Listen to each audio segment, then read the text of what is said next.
The auction block wasn't supposed to be for people.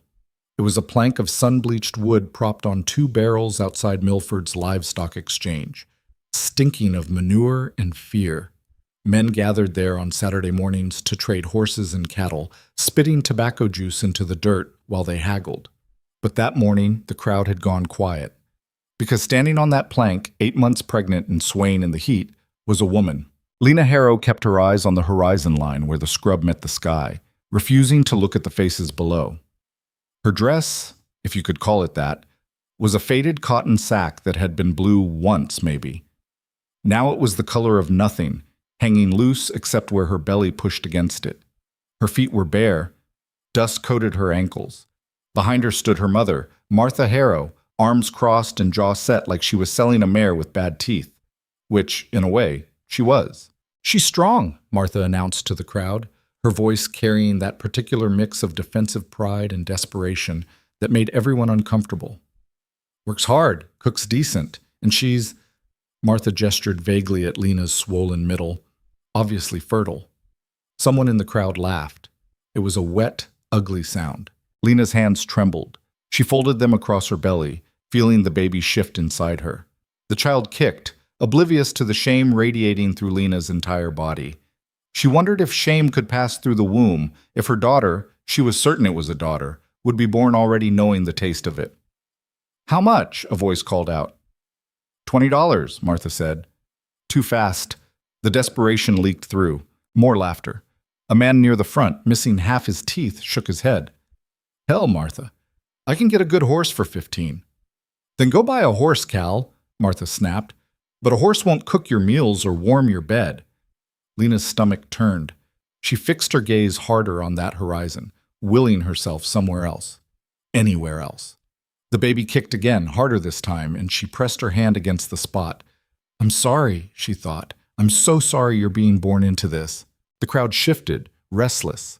Lena could feel their eyes on her like hands, assessing, judging, dismissing. She was 23 years old and had never felt more like meat. $15, someone offered. An older man with a gut that hung over his belt. Lena recognized him, Owen Pritchard, who'd buried 3 wives already. The third one had been 19. Martha's eyes lit up. 18. 16, and that's generous considering the state she's in. 17, and we shake on it. Lena's knees went soft. Pritchard. She'd be in Pritchard's house by nightfall, in Pritchard's bed by midnight. The baby kicked frantically now, as if sensing the danger. Lena's breath came short and shallow. "Sold to $20. The voice came from the back of the crowd, quiet but carrying weight. The kind of voice that didn't need to be loud to command attention. The crowd parted like water. The man who walked through was tall, lean in the way of someone who worked hard and ate light. Maybe 35, maybe older. The sun had weathered his face past easy guessing. Dark hair, darker eyes, and a jaw that looked like it had been set in concrete. He wore work clothes, clean but worn, and a hat pulled low. Everything about him was careful, controlled. Lena had never seen him before. He stopped at the base of the auction block and looked up at her.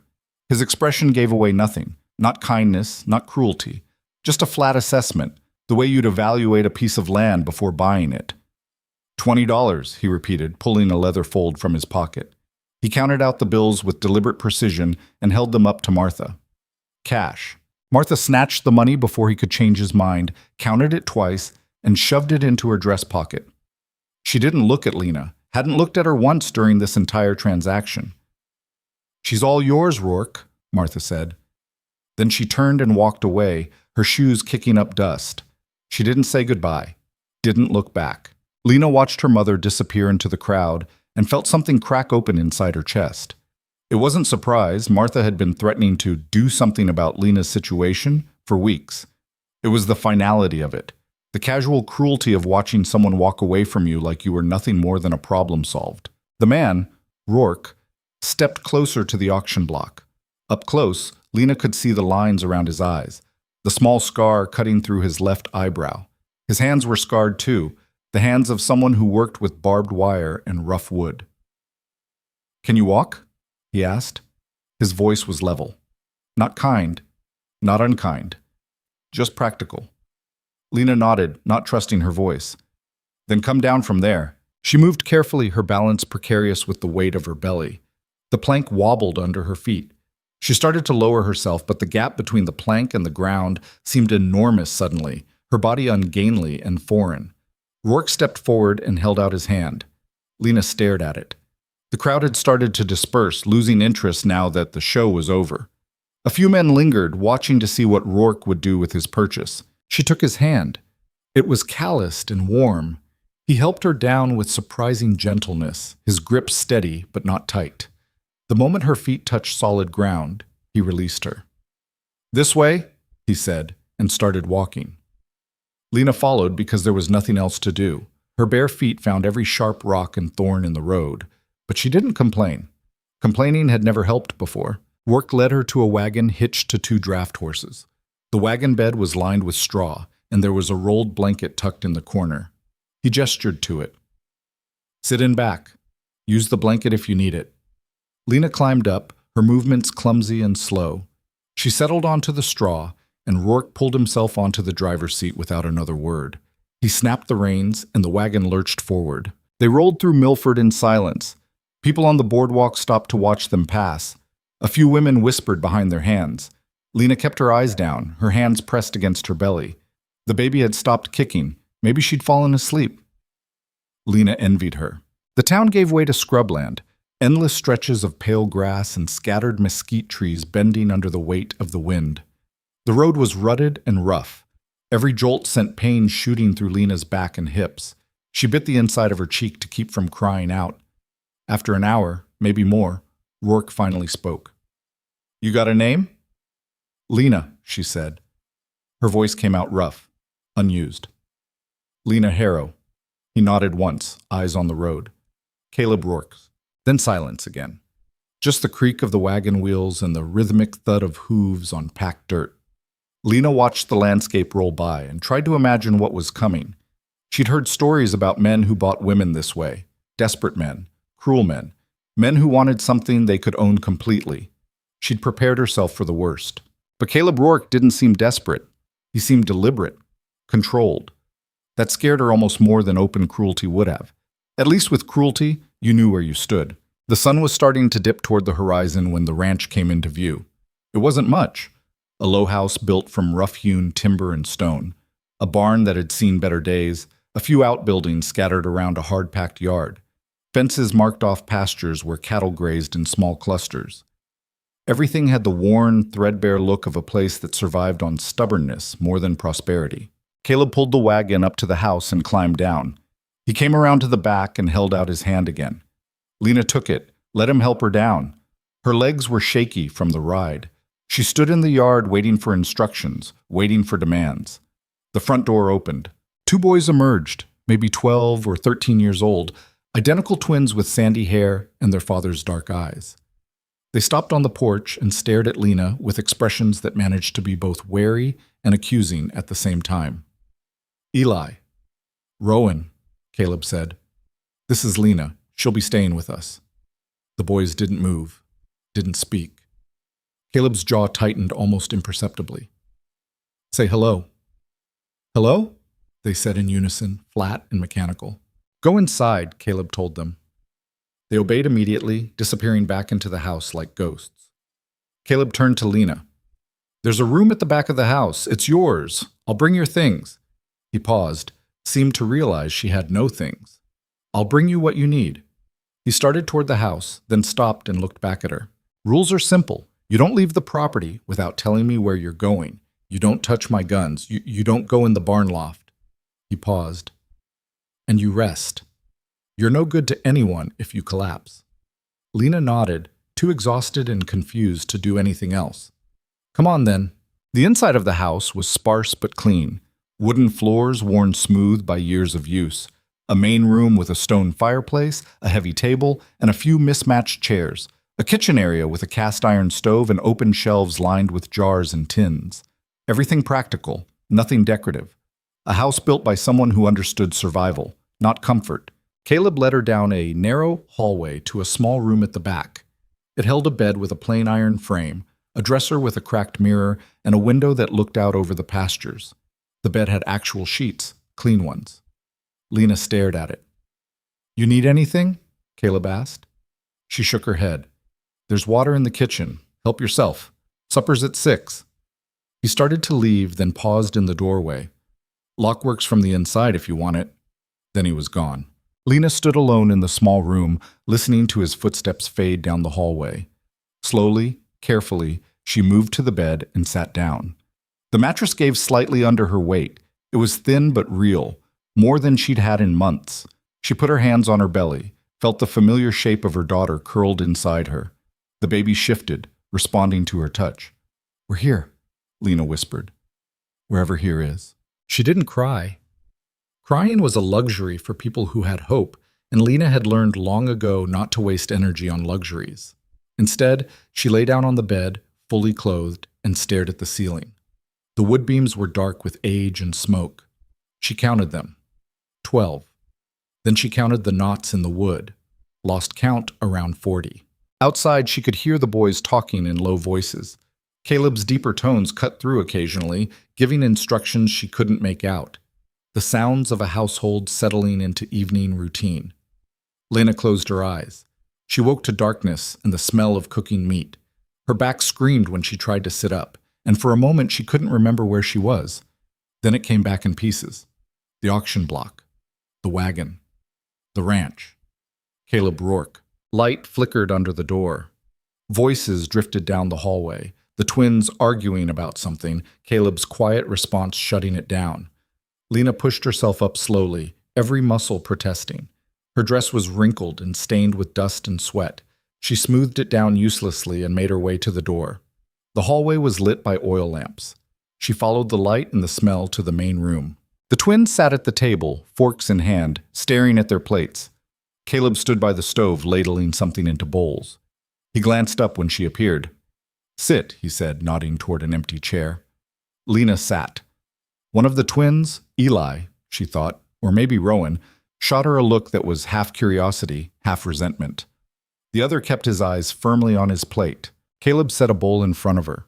Stew. Venison, maybe, with potatoes and carrots. Steam rose from it, and Lena's stomach clenched with sudden, desperate hunger. She couldn't remember the last time she'd eaten. "Eat," Caleb said, taking his own seat. The twins picked up their forks. Lena did the same. The stew was plain but well made, the meat tender enough that it fell apart under her fork. She ate slowly, trying not to seem too eager, too desperate. But she was. She was both of those things. No one spoke. The only sounds were forks scraping plates and the occasional creak of the house settling around them. Lena kept her eyes down, hyper-aware of the boys watching her, of Caleb's presence at the head of the table. When she'd cleaned her bowl, she set down her fork and waited.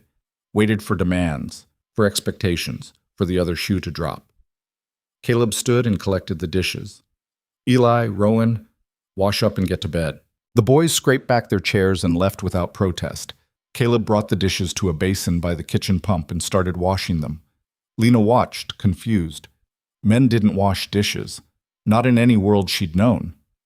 "You should rest," Caleb said without turning around. "Tomorrow you can start figuring out how things work around here. Tonight, just rest." Lena stood slowly. "What do you want from me?" The question came out sharper than she'd intended.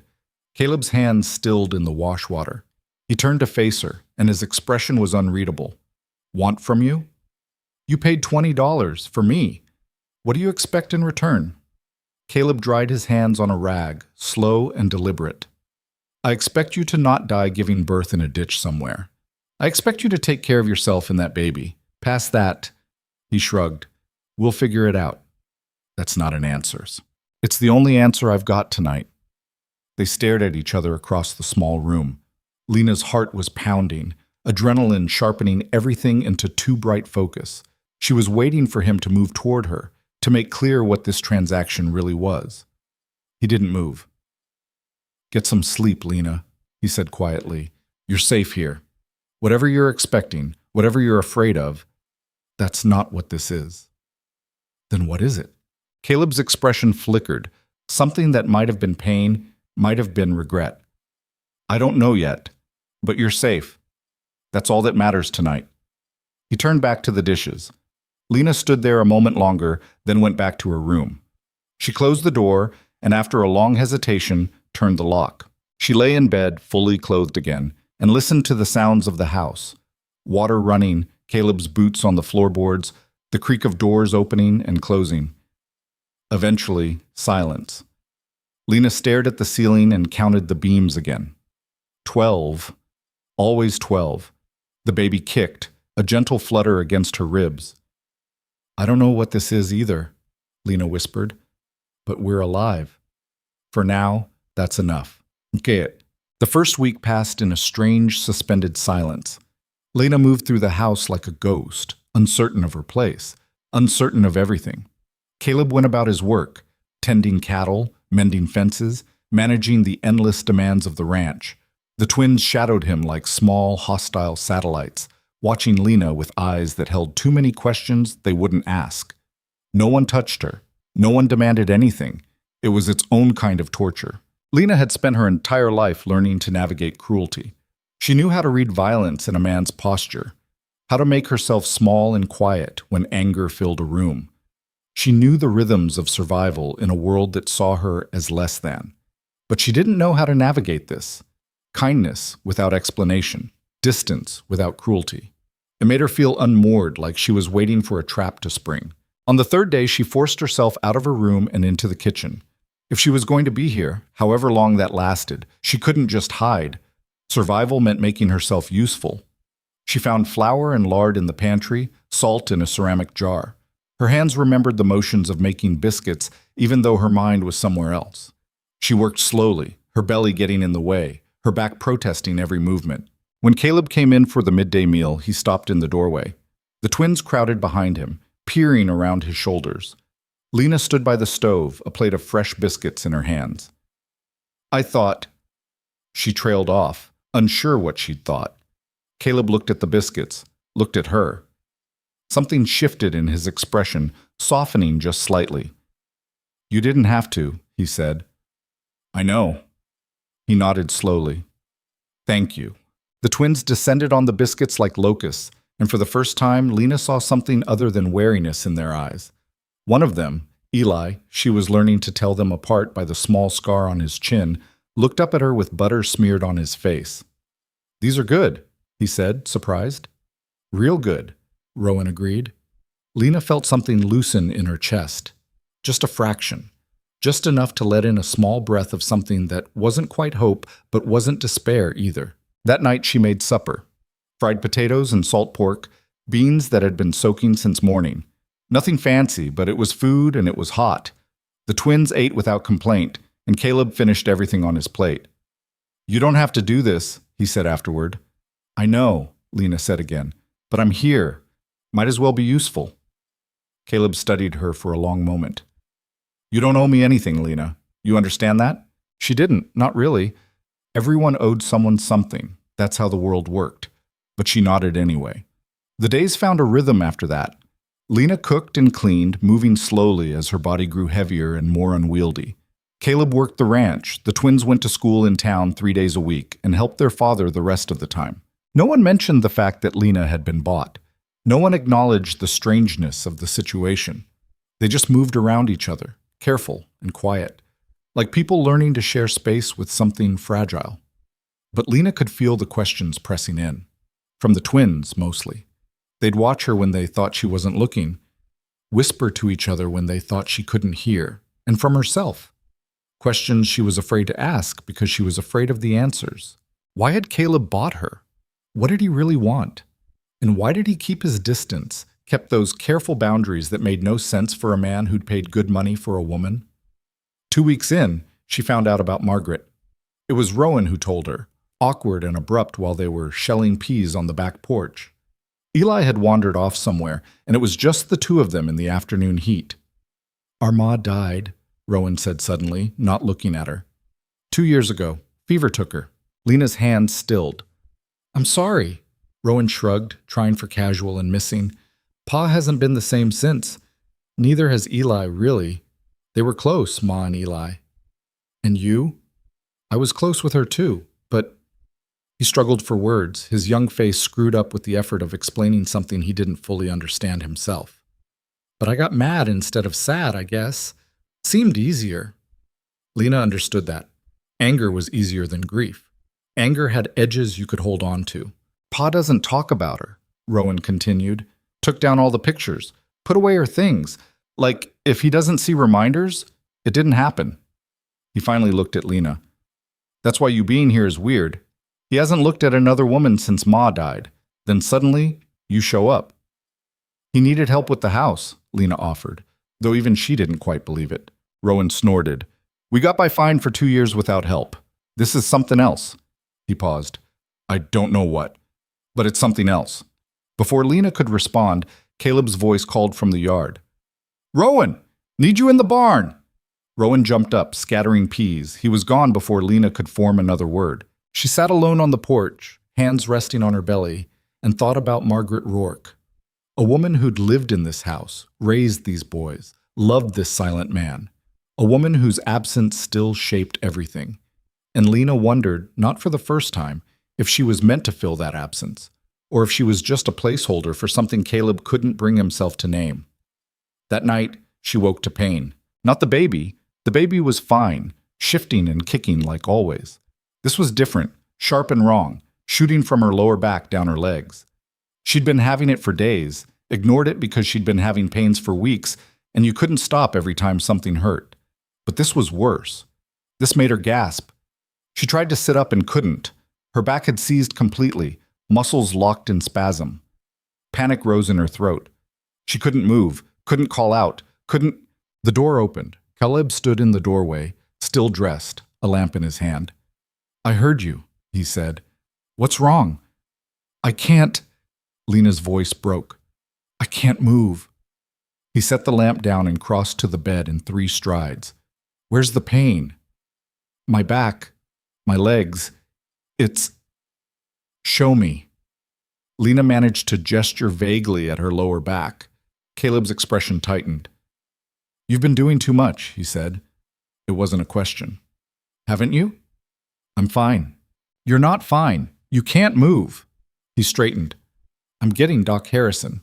No, that costs money. I don't need... Lena! Caleb's voice cut through her panic like a knife. I'm getting the doctor. End of discussion. He was gone before she could protest further. Doc Harrison arrived an hour later, a grizzled man in his 60s who smelled like pipe tobacco and antiseptic. He examined Lena with brisk efficiency while Caleb waited in the hallway, the twins hovering like worried shadows. Severe muscle strain, the doctor announced, combined with the pregnancy weight and probably dehydration. He gave Lena a stern look. How much have you been doing around here? Just cooking, cleaning, normal things. Normal for someone who's not 8 months pregnant and half-starved. He turned to Caleb. She needs complete rest. No housework, no standing for long periods. Bed rest if possible. Otherwise, she could go into early labor, and given her condition... He didn't finish the sentence. He didn't need to. Caleb nodded once. She'll rest. I can't just... Lena started. You'll rest, Caleb repeated, and the finality in his voice made it clear this wasn't up for debate. The doctor left instructions and a bottle of laudanum for the pain. After he'd gone, Caleb came back into the room. The boys will handle the housework, he said. You'll stay in bed unless you're using the privy or eating meals. No arguments. They're children. They shouldn't have to. They're nearly 13 and perfectly capable of washing dishes and sweeping floors. You're having a baby and need to stay alive to deliver it. He pulled the blanket up over her. No. Arguments. Lena wanted to fight, but the pain in her back and the exhaustion in her bones won out. She nodded. Over the next few days, she discovered that Caleb Rourke didn't make idle threats. The twins took over the cooking, burned the first few meals, but improved quickly under their father's terse instruction. They cleaned and did laundry and managed the household with the same quiet efficiency they brought to ranch work. And Caleb enforced Lana's bed rest with an intensity that bordered on tyrannical. If he caught her trying to help with dishes, he'd order her back to bed. If she stayed on her feet too long, he'd physically guide her to a chair. It should have felt suffocating. Instead, it felt strange, protective. Like someone actually gave a damn whether she lived or died. Why do you care?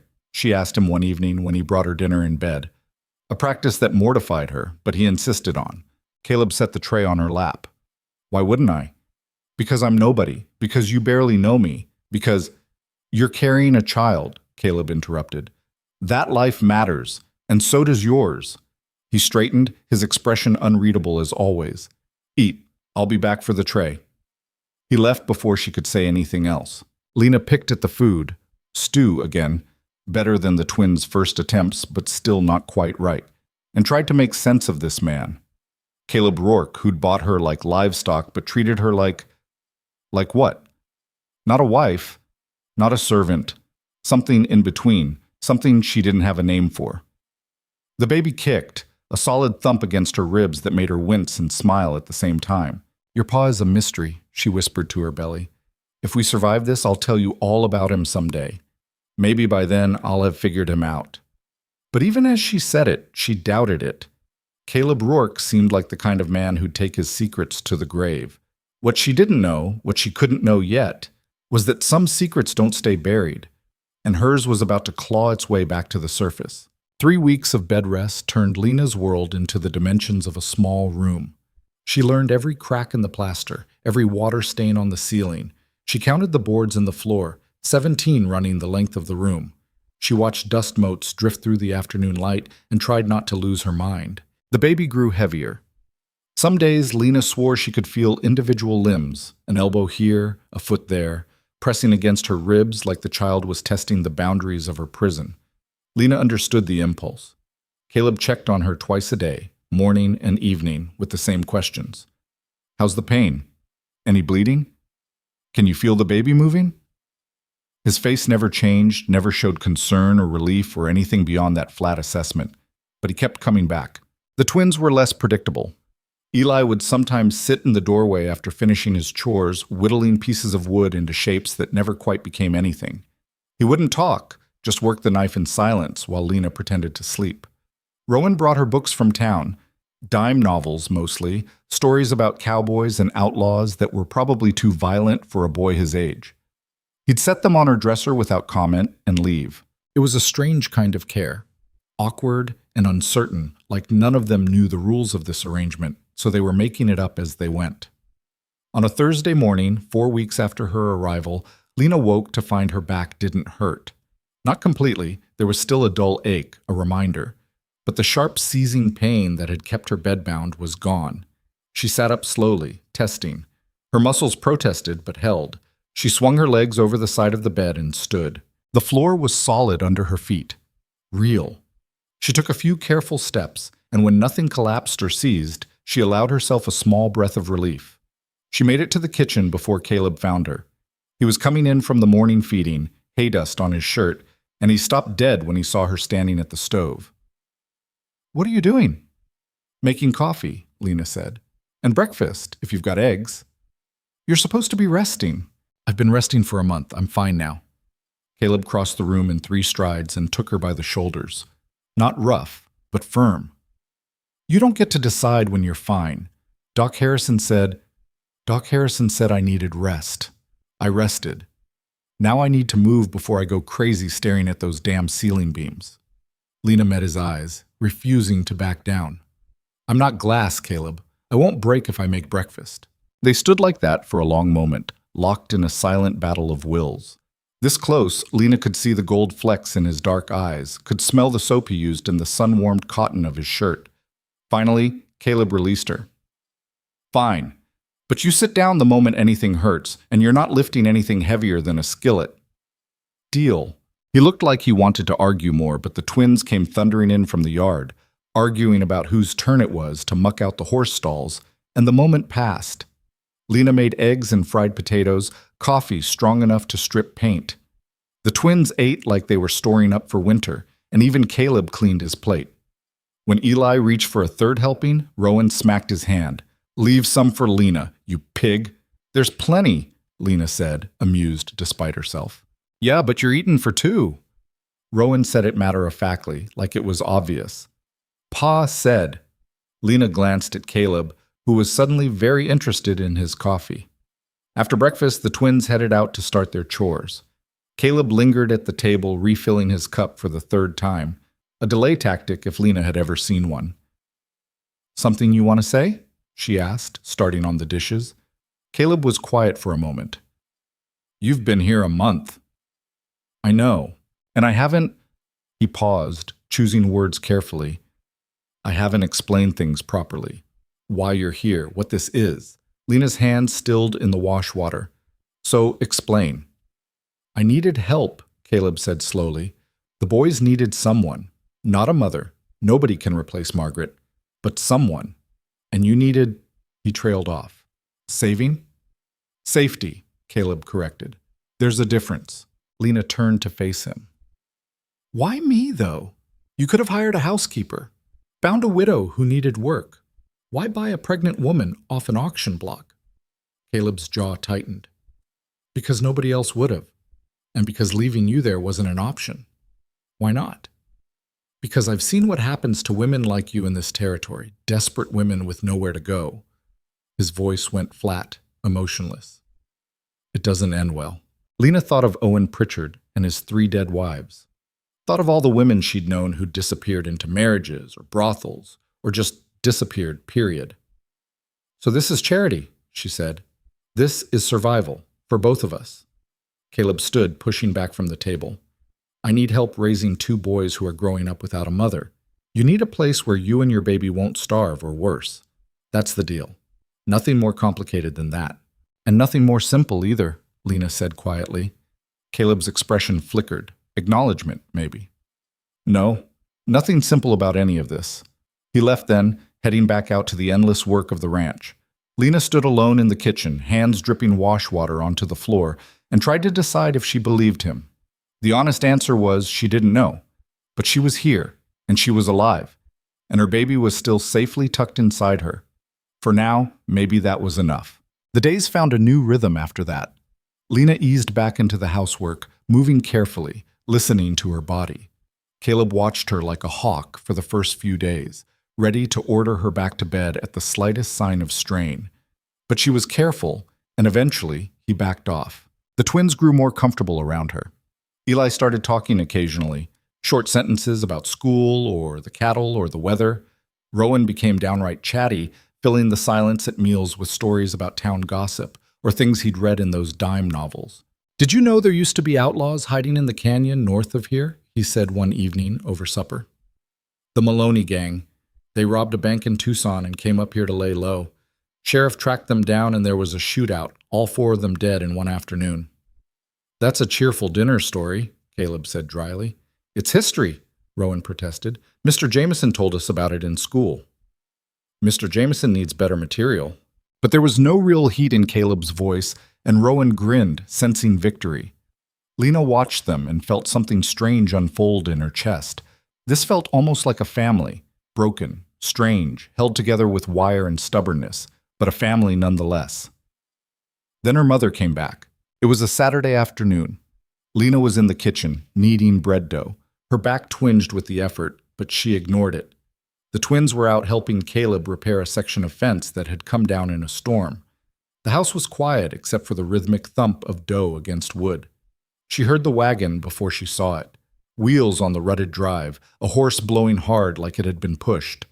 Lena moved to the window, her hands still coated in flour. The wagon that pulled up to the house wasn't familiar, but the woman who climbed down from it was. Martha Harrow looked worse than Lena remembered. Thinner, harder, like something had been slowly grinding her down to nothing but edges. She wore the same faded dress from the auction, and her hair was coming loose from its pins. She wasn't alone.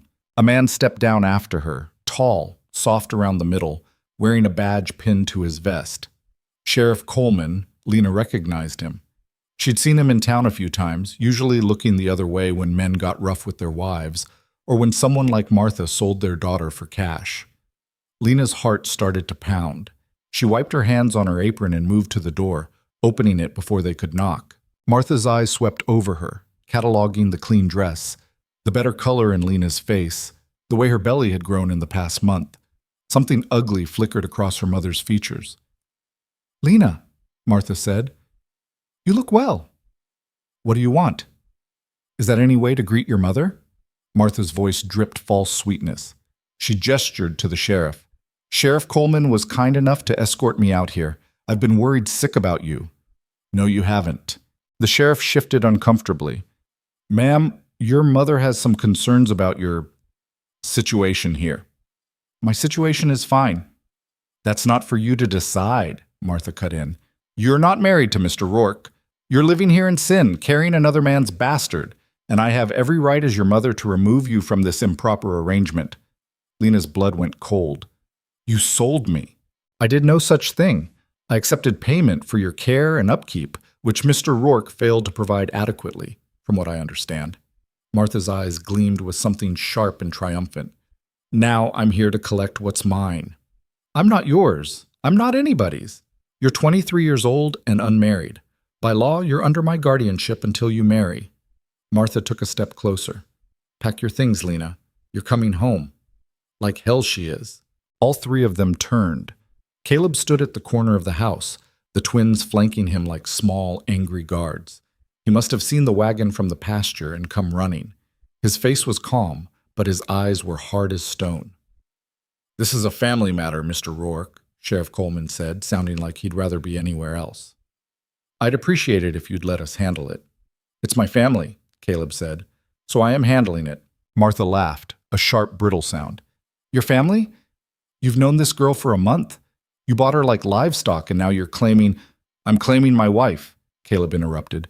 His voice was level, almost casual, which makes this a domestic issue, not a custody matter. Sheriff, I think you can leave now.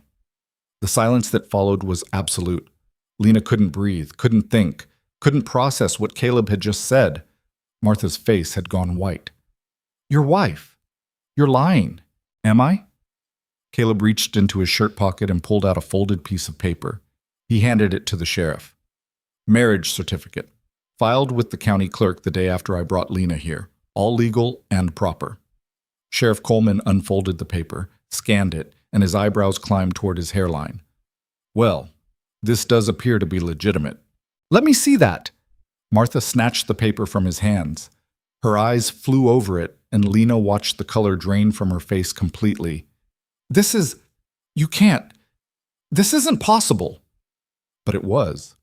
Lena could see it from where she stood. Official stamps, signatures, everything neat and legal. A marriage certificate between Caleb James Rourke and Lena Marie Harrow. She'd never signed it, never even seen it before this moment. Caleb had forged the whole thing. Lena is my wife, Caleb repeated, each word deliberate. Her child will be born under my name and my protection. You have no claim here, Mrs. Harrow. I suggest you leave. Martha's hands were shaking. You can't do this. I'll contest it. I'll tell them it's fraud, that you forced her. Tell them whatever you want. Caleb's voice went cold. But you signed away any parental rights when you took money for her. There were witnesses. Half the town saw you sell your daughter on an auction block. You really want to take this to a judge and explain that? The truth hit Martha like a physical blow. She'd backed herself into a corner, and they both knew it.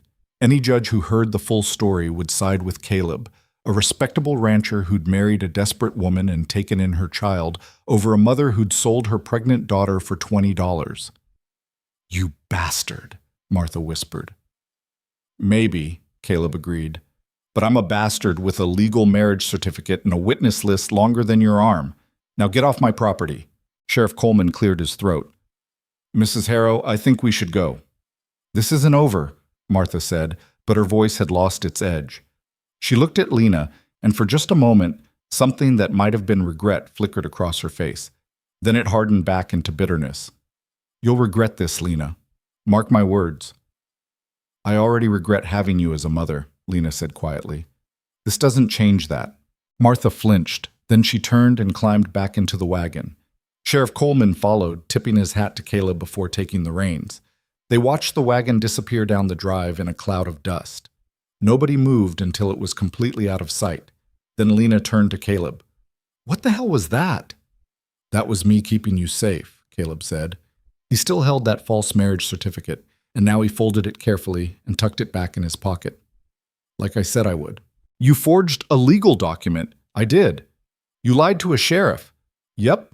Lena stared at him, trying to find words for the tangle of emotions flooding through her.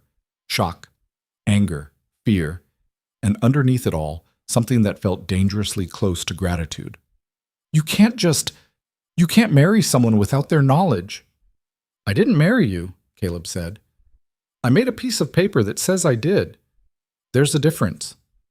Not in the eyes of the law. The law thinks we're married. That protects you and the baby. That's all that matters. That's not all that matters. Lena's voice cracked. You should have told me. You should have asked. If I'd asked, you would have said no. And then your mother would be dragging you back to whatever hell she has planned. Caleb's expression didn't change, but something in his voice softened fractionally. I did what needed doing. You're welcome to hate me for it, but you're staying. Lena opened her mouth, closed it, opened it again. This is insane. Yeah, Caleb agreed. It is. The twins, who'd been watching this whole exchange like spectators at a prize fight, exchanged glances. Eli spoke first. So, Lena's our stepmom now? No, Lena and Caleb said simultaneously. But you said she's your wife, Rowan pointed out. On paper, Caleb clarified, not in practice. What's the difference? The difference is your business, Caleb said firmly. Now get back to that fence. It won't fix itself. The twins went, but Lena could hear them whispering furiously as they walked away. She turned back to Caleb. We need to talk about this. We can talk tonight. Right now, I need to finish that fence before dark. He started to walk away, then paused. Lena? What? Your mother's not going to stop. That certificate will hold her off for now, but she'll look for other ways to get at you. You need to be prepared for that. How do I prepare for my own mother trying to destroy me? Caleb's expression was unreadable. You survive. Same as always. But this time, you don't do it alone. He left her standing there, flowers still dusting her hands, the phantom weight of a marriage certificate she'd never signed hanging over her like a storm cloud. Lena went back inside. The bread dough had risen too much, spilling over the sides of the bowl. She punched it down, harder than necessary, her hands moving with barely controlled anger. Married. On paper, at least. To a man she barely knew, who'd bought her at auction and now claimed to have her best interests at heart. The worst part was she believed him. The absolute worst part was she was grateful. That night, after the twins had gone to bed, Lena found Caleb on the front porch. He sat on the steps, whittling a piece of wood with his pocket knife, the same way Eli did. Father and son, sharing the same restless hands. Lena sat down beside him, her belly making the descent awkward. For a long moment, neither of them spoke. Why didn't you tell me, Lena finally asked, about the certificate? Caleb's knife kept moving, steady and sure. Because I knew how it would sound, and I knew you'd fight it. Damn right I'd fight it. You're fighting it now. I'm processing it. There's a difference. Lena watched wood curls fall onto the porch. You realize this makes things complicated. Things were already complicated. More complicated than. Caleb set down his knife in the half-carved wood. You want to know the truth? That'd be nice. I filed that certificate the second day you were here. Before I knew if you'd stay, before I knew if this arrangement would work. I did it because I saw what was coming, your mother or someone like her trying to take you back. And I knew the only way to stop it was to make you legally untouchable. By making me your wife. By making you protected. Caleb turned to look at her, and in the dim light from the oil lamp inside, his face was all shadow and angles. I don't expect anything from you, Lena. Not your affection, not your company, not anything. This is a legal formality to keep you safe, that's all. For how long? The question seemed to surprise him. What? How long do I stay your pretend wife? Until the baby's born? Until my mother gives up? Until you decide you don't want this complication anymore? Caleb was quiet for a long time. When he finally spoke, his voice was low. Until you decide to leave. Or until you find someone you actually want to marry. Then we'll figure out how to undo this mess. And if I never want to marry anyone, then I guess we stay legally bound to each other and continue living like strangers under the same roof. He picked up his knife again. Wouldn't be the strangest arrangement in this territory. Lena laughed, a short, humorless sound. No, I suppose it wouldn't. They sat in silence for a while, the night settling around them with cricket song and the distant sound of cattle.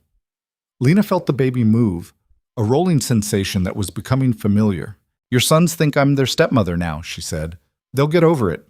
Will they? Or will this get more tangled the longer it goes on? Caleb didn't answer. Lena suspected it was because he didn't have an answer. Finally, she stood, slowly, awkwardly, her body protesting the movement. I'm going to bed. Thank you for today. For what you did. You don't need to thank me. I know. I'm doing it anyway. Lena paused in the doorway. Caleb? Yeah? If we're going to be married on paper, I should probably know more about you than just your name and the fact that you carve wood when you're thinking. Caleb's mouth twitched. Not quite a smile, but close. Fair enough, but same goes for you. Deal. Lena went inside and down the hall to her small room. She undressed slowly, her body heavy and tired. When she lay down, she put her hands on her belly and spoke to the child inside. Your father, your real father, whoever he was, he's gone. Probably never coming back. But this man, Caleb, he's not your father, but he's protecting us anyway. I don't know what that makes him. Don't know what any of this makes us. The baby kicked in response, a solid thump against her palm. Yeah, Lena whispered. I don't understand it either. She fell asleep with one hand on her belly and the other curled against her chest, over the place where her heart beat too fast and too uncertain for comfort. The next morning brought rain, hard, driving sheets that turned the yard into a mud pit and kept everyone inside. The twins were restless, prowling the house like caged animals. Caleb worked on mending tack at the kitchen table, his hands steady even as thunder rattled the windows. Lena made stew and biscuits, the kitchen filling with steam and the smell of cooking meat. She felt the twins watching her, felt their questions pressing against the air like humidity. Finally, Rowan cracked. Are you really married to Pa? Lena looked at Caleb, who didn't look up from the bridle he was oiling, no help from that corner. It's complicated, she said. That's what adults always say when they don't want to explain something, Eli muttered. Because sometimes things are actually complicated, Lena shot back. Your father and I, we have an arrangement, for legal reasons. What kind of legal reasons? Rowan pressed. The kind that keep me from being dragged back to my mother's house. The twins digested this. Thunder cracked overhead, and the rain intensified, hammering against the roof like fists. Do you love him? Eli asked suddenly. The question hung in the air. Lena felt her face heat. That's not what this is about. So no. I didn't say that. You didn't say yes either, Rowan pointed out. Boys, Caleb said quietly. Enough. They subsided, but the damage was done. The question lingered, poisoning the easy routine they'd built over the past weeks. Did she love him? No. How could she? She barely knew him, but there was something, respect maybe. Gratitude, definitely. A strange kind of trust that had built up in the quiet spaces between them. Love was for people who had the luxury of choosing. Lena had never had that luxury. The rain continued for 3 days. By the third day, everyone was on edge. The twins bickered constantly. Caleb's jaw stayed tight with suppressed frustration. And Lena's back started hurting again. Not the sharp, seizing pain from before, but a deep, persistent ache that made her wonder if Doc Harrison's warnings had been premature optimism. On the fourth day, the rain stopped. The sun came out, brutal and bright, steaming moisture off the ground in visible waves. Caleb and the twins went out to assess damage. A section of the barn roof had come loose, and several fence posts had washed out. Lena stayed inside and attacked the housework with renewed energy. She scrubbed floors, washed windows, beat rugs until her arms ached. Anything to keep moving, to not think about marriage certificates and complicated feelings, and the future pressing down on her like the heavy air before a storm. She was hanging laundry when the first pain hit. It wasn't like the back spasms.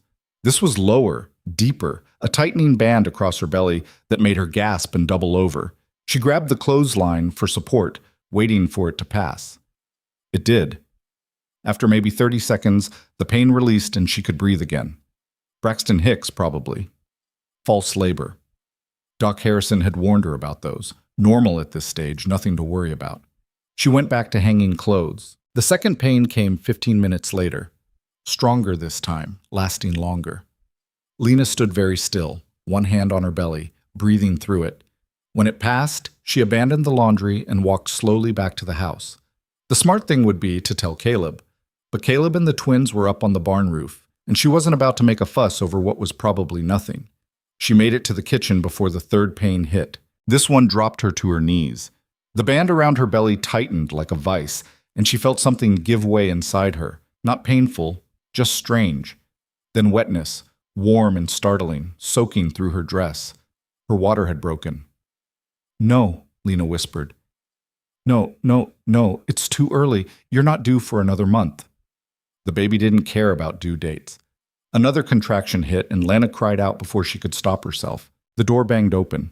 Caleb stood there, covered in sweat and sawdust, his eyes going wide when he saw her on the floor. "Get Doc Harrison," Lena managed. "Now!" Caleb didn't hesitate. He turned and shouted for the twins, gave them orders in a voice that cut through panic like a blade. Then he was beside her, helping her up, half carrying her down the hall to her room. "How long have you been having pains?" 20 minutes? Maybe 30?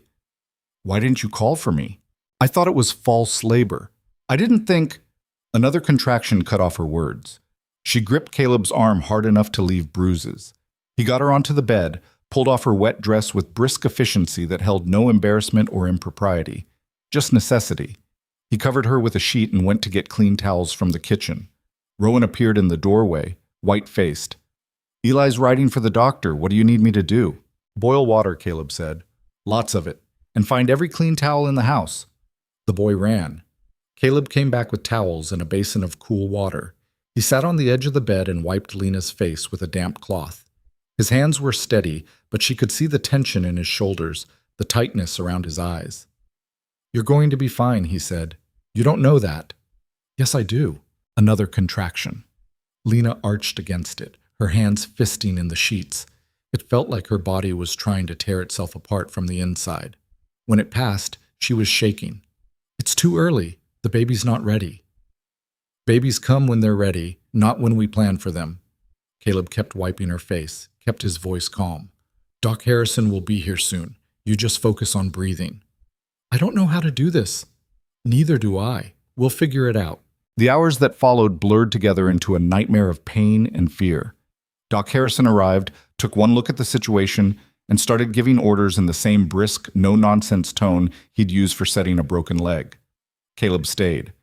Lena was dimly aware of this, aware that it wasn't proper, that men didn't attend births, that he should leave.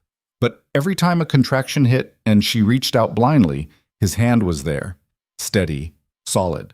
"You're doing fine," he kept saying. "Just keep breathing." "I can't." "You can. You are." Night fell. The oil lamps cast dancing shadows on the walls. Lena lost track of time, lost track of everything except the relentless cycle of pain and brief, gasping respites. Somewhere in the darkest part of the night, when she thought she couldn't take anymore, Doc Harrison said, "All right, Lena, next contraction, you push." She didn't think she had the strength. Her body had been wrung out, emptied of everything but hurt. But when the contraction came, she pushed and pushed again and again. "I can see the head," Doc Harrison said. "One more. Give me one more good push." Lena bore down with everything she had left. She felt something tear, felt a rush of pressure and pain, and then a cry. Thin and reedy, but unmistakably alive. "It's a girl," Doc Harrison announced, lifting a tiny, blood-covered creature into the lamplight. "Small, but breathing. She's got fight in her." The doctor cleaned the baby quickly, efficiently, then wrapped her in a clean towel and placed her on Lena's chest. Lena looked down at her daughter, impossibly small, impossibly perfect, with a shock of dark hair and eyes that seemed to look right through her. "Maeve," Lena whispered. She didn't know where the name came from, but it felt right. "Her name is Maeve." The baby, Maeve, let out another cry, and Lena started to cry too. From relief, from exhaustion, from the overwhelming rush of finally holding this child she'd been carrying for so long. She looked up and found Caleb still there, standing at the foot of the bed. His face was unreadable as always, but something in his eyes had softened. "She's beautiful," he said quietly. "She's alive." Lena's voice broke. "That's all that matters." Doc Harrison finished his work, packed up his bag, and gave Lena strict instructions for recovery. Then he left, accepting Caleb's payment without comment on the strange household he was leaving behind. Caleb walked him out, and Lena was alone with her daughter. Maeve had stopped crying. She lay against Lena's chest, making small snuffling sounds, her tiny hands curled into fists. She was no bigger than a loaf of bread, and Lena was terrified she would break her just by breathing wrong. "I don't know how to be a mother," she whispered to the baby. "I never had a good example, but I swear to you, I'm going to try. I'm going to keep you safe." Maeve yawned, showing pink gums and a tongue no bigger than Lena's thumbnail. Caleb came back, moving quietly. "The twins want to meet her." Lena nodded, too tired to speak. Eli and Rowan crept in like they were entering a church. They stared at the baby with identical expressions of awe and uncertainty. "She's so small," Rowan breathed. "All babies are small," Caleb said. "Was I that small?" "Smaller. You and Eli both were early, too." The twins inched closer. Maeve chose that moment to open her eyes. Dark blue, unfocused but alert. She looked at the boys, and something passed between them, some wordless recognition. "Can I touch her?" Eli asked.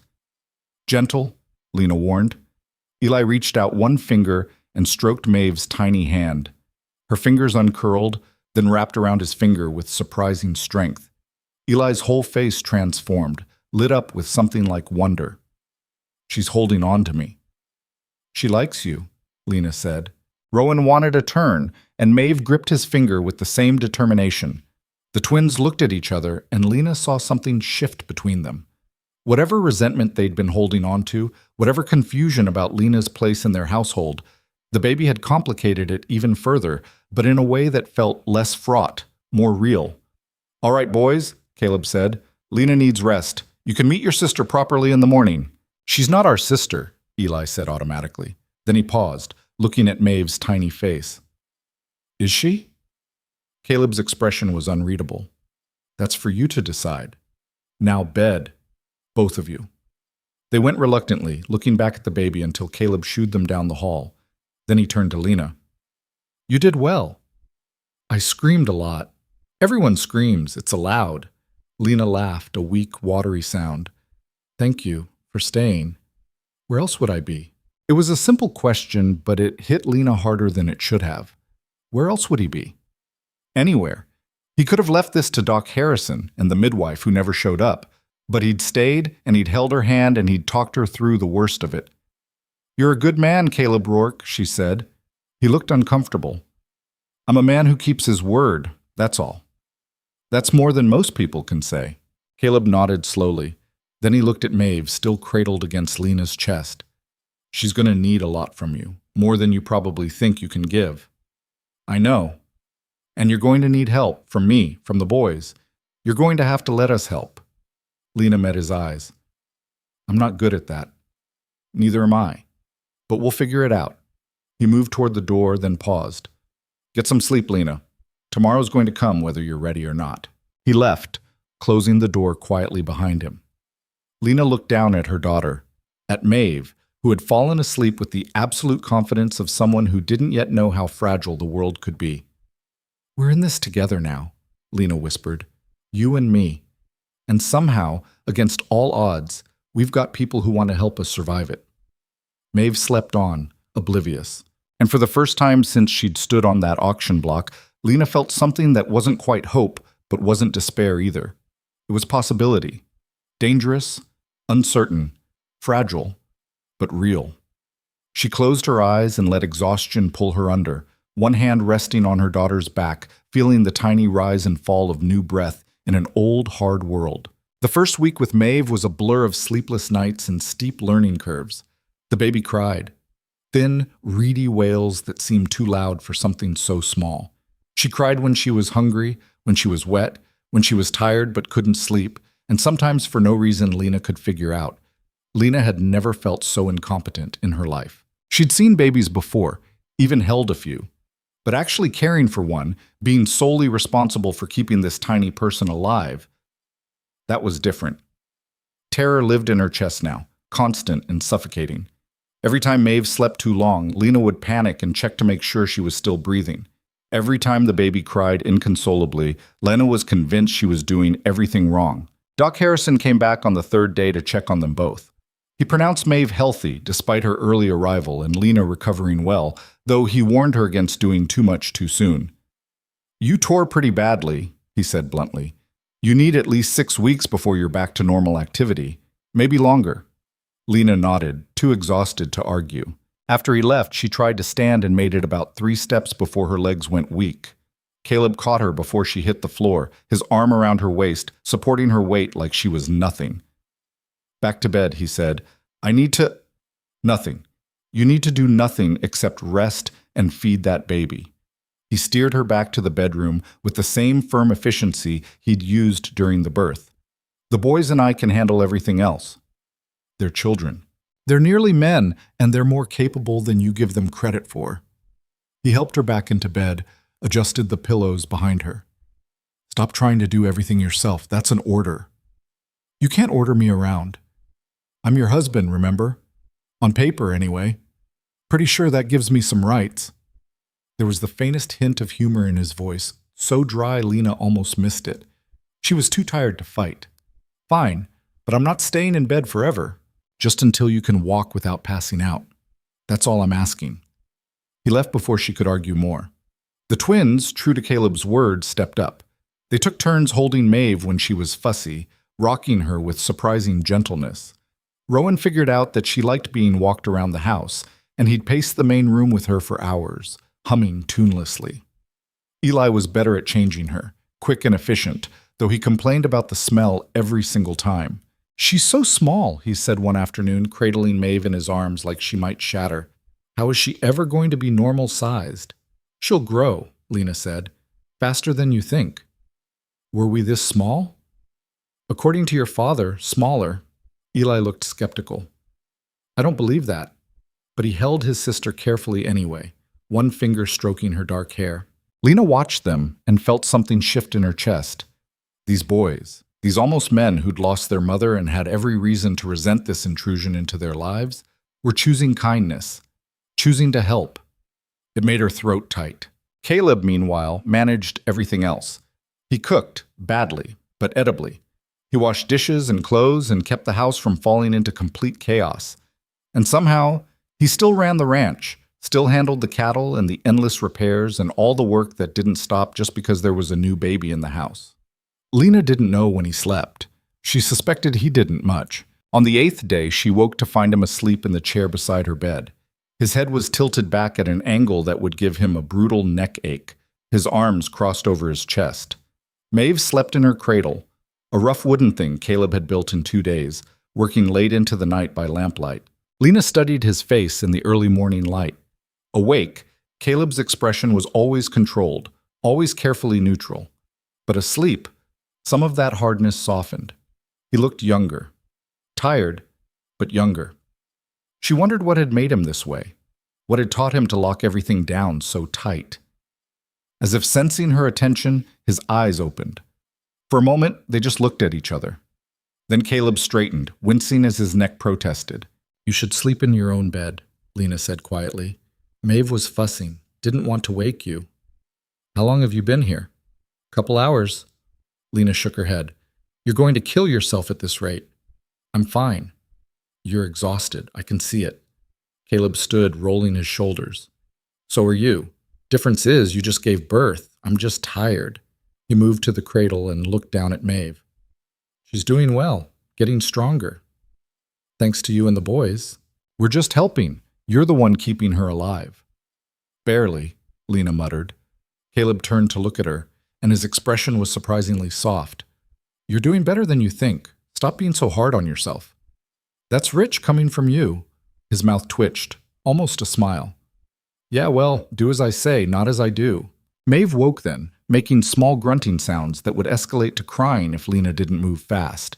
She pushed herself up, still painful, but getting easier, and lifted the baby from the cradle. Caleb watched her settle Maeve to nurse, then quietly left the room. Lena looked down at her daughter, at the way Maeve's tiny hand curled against her breast, and felt the weight of everything pressing down on her. This strange household, this paper marriage, these people who were helping her for reasons she still didn't fully understand. We're lucky, she whispered to Maeve. I don't know why, and I don't know how long it'll last. But for now, we're lucky. By the second week, Lena was moving around more. Still sore, still exhausted, but functional. She started taking over some of the cooking again, working one-handed while Maeve slept in a sling Caleb had fashioned from an old sheet. The twins were back in school 3 days a week, which meant the house was quieter during the day. Just Lena and Caleb and the baby moving around each other in a careful dance. They didn't talk much. Caleb wasn't a talker, and Lena was too tired for conversation most days. But there was a comfort in the silence, in the shared space of people who were trying to make something work without really knowing how. Then, 3 weeks after Maeve's birth, Martha came back. Lena was hanging laundry, moving slowly, one piece at a time, Maeve asleep in her basket in the shade. She heard the wagon before she saw it, and her whole body went tense. But it wasn't Martha who climbed down from the wagon. It was Sheriff Coleman, and he looked about as happy as a man heading to his own hanging. "Mrs. Rourke," he said, tipping his hat. The name still sounded wrong to Lena's ears. "Sheriff, is your husband around?" "In the barn. What's this about?" Coleman shifted his weight. "Your mother's filed a formal complaint, claims the marriage certificate is fraudulent, that Mr. Rourke coerced you into a false union. She's demanding a hearing before Judge Patterson." Lena's stomach dropped. "When?" 2 weeks from today. You and Mr. Rourke need to appear in town. Bring all relevant documentation." He paused. "Mrs. Harrow's also claiming the child isn't Rourke's and that he has no legal claim to her." "The baby's mine," Lena said sharply. "That makes her his, legally. We're married." "That's for the judge to decide, ma'am." Caleb emerged from the barn, saw the sheriff, and his whole posture changed. He walked over with deliberate calm, but Lena could see the tension in his shoulders. "Problem, Sheriff?" Coleman repeated the information, and Caleb's expression went flat. Dangerous. "We'll be there," he said. "Mr. Rourke, I have to ask, is the marriage legitimate?" Caleb met his eyes without flinching. "I married Lena Harrow in good faith, with proper documentation filed with the county. If you're questioning that, you're questioning the clerk's office." It wasn't a lie, exactly, but it wasn't the truth either. Coleman nodded slowly. "Just be prepared.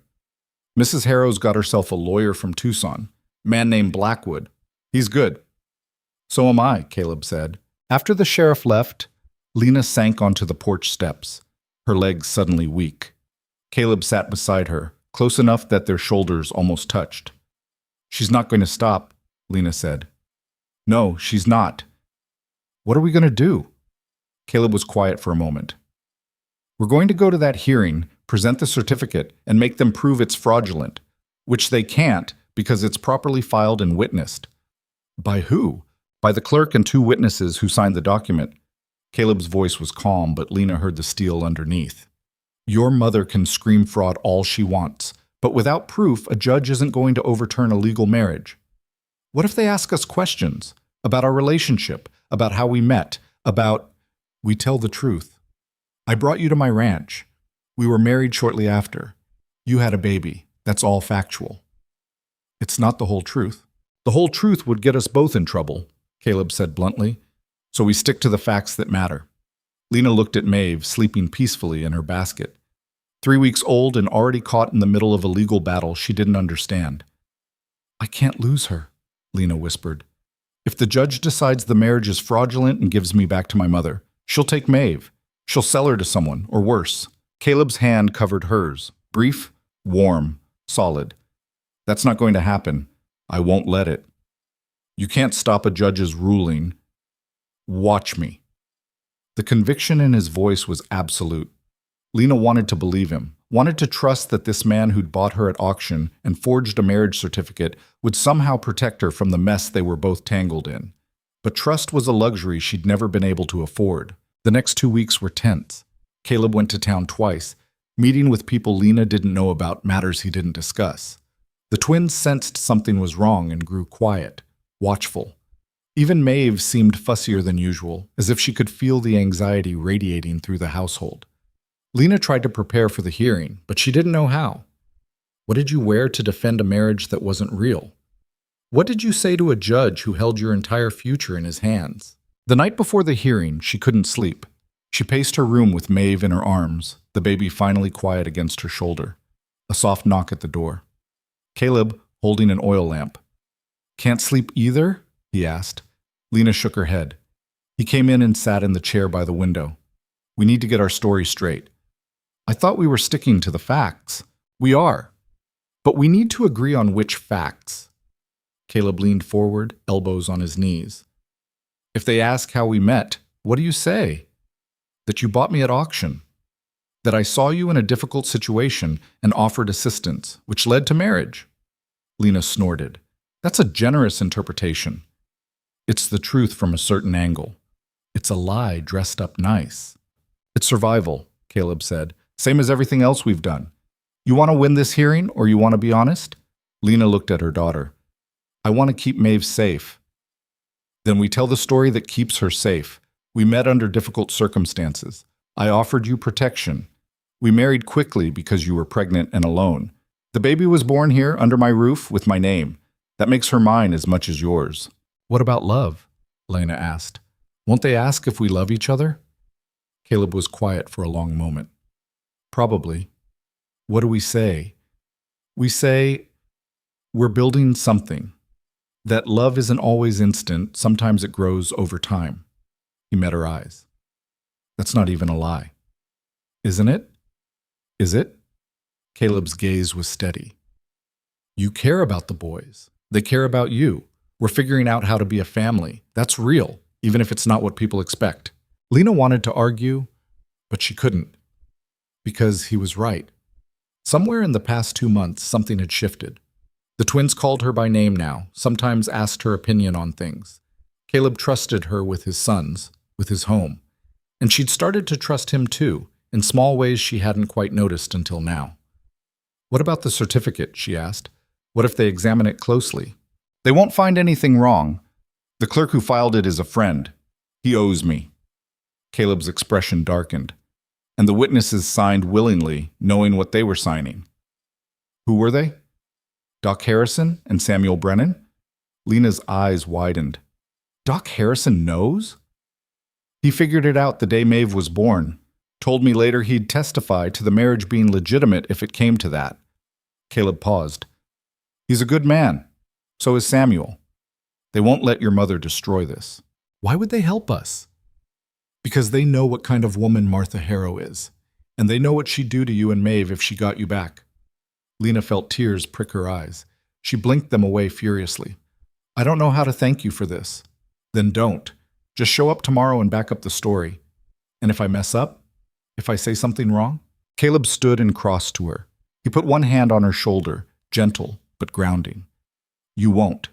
You're stronger than you think, Lena. You survived being sold by your own mother. You survived giving birth a month early with no preparation. You can survive one hearing. Lena looked up at him, at this man who'd become something like an anchor in the storm of her life. What if I can't? Then I'll be there to catch you when you fall. He said it simply, like it was obvious. That's what we do now. We catch each other. He left her with that, the lamp casting his shadow long across the wall as he disappeared into the hallway. Lena stood alone with her daughter and felt something crack open in her chest. Not love. Not yet. Maybe not ever, in the way people meant it. But something close. Something that felt like the beginning of belonging. The courthouse in Milford was a squat brick building that smelled like old paper and disappointment.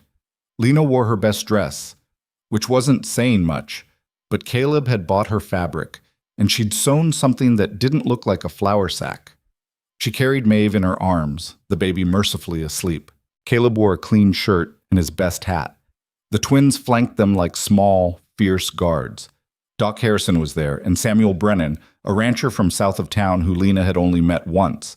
Both men nodded at Caleb with expressions of grim determination, and there, across the room, sat Martha Harrow and her lawyer. Blackwood was a thin man with sharp features and sharper eyes.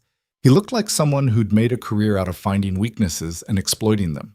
He leaned over to whisper something to Martha, and she smiled, cold and triumphant. Lena's hands tightened on Maeve. Breathe, Caleb murmured beside her. Just breathe. Judge Patterson entered, and everyone stood. He was an older man, heavy-set, with a face that had seen too many ugly cases and stopped being surprised by human nature decades ago.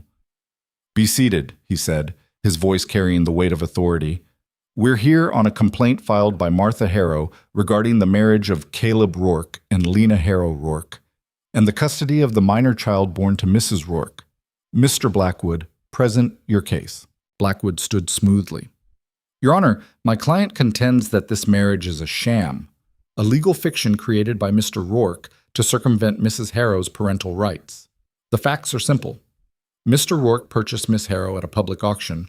Objection, Caleb said, standing. I didn't purchase anyone. I provided funds to assist someone in distress. You gave money in exchange for a person, Blackwood shot back. That's the definition of purchase. I gave money to her mother who claimed she needed financial assistance. What Miss Harrow chose to do after that was her own decision. She was 8 months pregnant with nowhere to go, which is exactly why I offered her a home and, subsequently, marriage. Caleb's voice was level, but Lena could hear the barely controlled anger underneath. I fail to see how providing assistance to someone in need constitutes a crime. Judge Patterson held up a hand. Gentlemen, Mr. Blackwood, continue your case without the theatrics. Blackwood smiled thinly. Your Honor, the marriage certificate was filed suspiciously quickly, the day after Miss Harrow arrived at Mr. Rourke's ranch. This suggests premeditation, not genuine affection. Furthermore, the child was born only weeks after this supposed marriage, raising questions about the legitimacy of the union and Mr. Rourke's claim to paternity. The child is mine, Lena said suddenly. Every head in the room turned to her. By blood, by birth, by every right that matters, and I chose to marry Caleb Rourke. Nobody forced me. Did you sign the marriage certificate, Mrs. Rourke? Blackwood asked, his voice dripping with false courtesy. Lena's heart hammered. This was it, the trap. I don't recall the specific details of that day. It was very overwhelming. How convenient. Blackwood turned to the judge. Your Honor, I submit that this woman was in no state to consent to marriage. She was pregnant, abandoned, and vulnerable. Mr. Rourke took advantage of that vulnerability. That's a damn lie, Caleb said. Is it? Then explain why you rushed to file the certificate. Explain why you married a woman you barely knew, taking on responsibility for a child that isn't yours. Because it was the right thing to do. Blackwood laughed. How noble. And yet, here we are, with a marriage that looks increasingly like a legal maneuver rather than a genuine union. Judge Patterson leaned back in his chair. Mr. Rourke, I have to say, the timing does raise questions. Can you provide any evidence that this marriage is legitimate? Testimony, perhaps, from someone who witnessed the relationship developing? Doc Harrison stood. Your Honor, if I may. Dr. Harrison, you're the attending physician? I am. I treated Mrs. Rourke during her pregnancy and delivered the child. I can testify that the Rourkes present as a married couple in every meaningful sense. Mr. Rourke has been attentive, supportive, and present, more so than many husbands I've seen. That proves nothing, Blackwood interjected. A man can play the part without genuine commitment. I also witnessed the marriage certificate, Doc Harrison continued, along with Mr. Brennan. We both signed willingly, having observed the couple and found the union to be entered into with good faith. Samuel Brennan stood. I'll testify to the same, Your Honor. I've known Caleb Rourke for 15 years. He's an honorable man. If he says he married this woman in good faith, I believe him. Judge Patterson studied the documents in front of him. Mrs. Harrow, what exactly are you seeking here? Martha stood, her face hard. I want my daughter back, and I want custody of the child, who shouldn't be raised in this arrangement. Your daughter is 23 years old and legally married. On what grounds do you claim parental authority? On the grounds that the marriage is fraudulent. Can you prove that? Martha's mouth opened, closed. Blackwood leaned over and whispered urgently in her ear. We can prove they barely know each other, Blackwood said. We can prove the certificate was filed with unusual haste. We can create reasonable doubt about the legitimacy of this union. Reasonable doubt isn't proof, Mr. Blackwood. Judge Patterson looked at Lena. Mrs. Rourke, I'd like to hear from you. Do you claim this marriage is legitimate? Lena stood on shaking legs. Maeve stirred in her arms, and she held her daughter closer.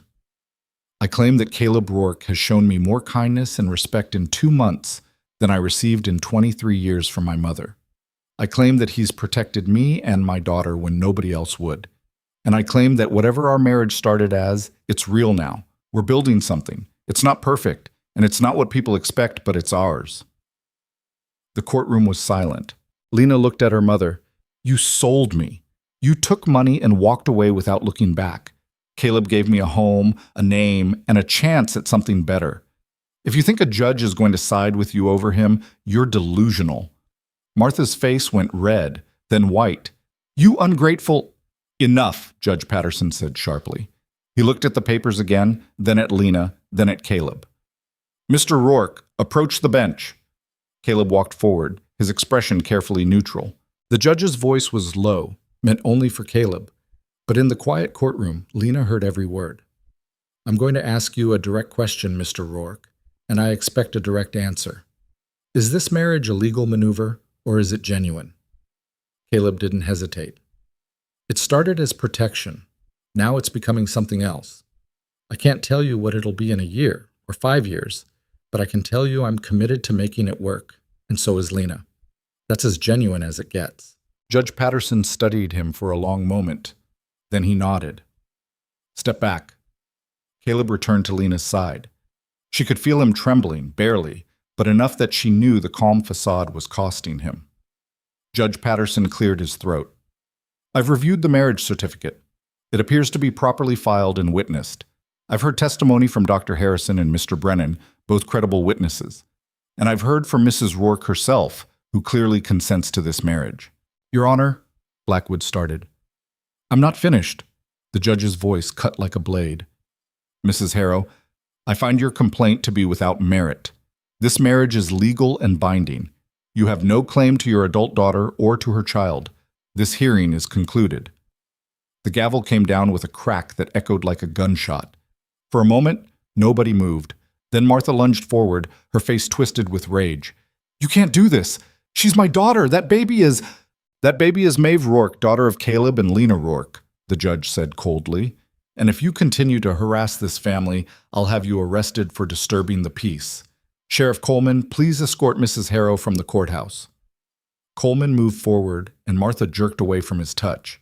She looked at Lena one last time, and the hatred in her eyes was so pure it was almost physical. "This isn't over," she hissed. "Yes," Lena said quietly. "It is." Martha left, Blackwood trailing behind her with a disgusted expression. The courtroom emptied quickly, people eager to escape the tension. Lena stood frozen, unable to process what had just happened. They'd won. Actually won. Caleb's hand touched her elbow. "Let's go home." Home.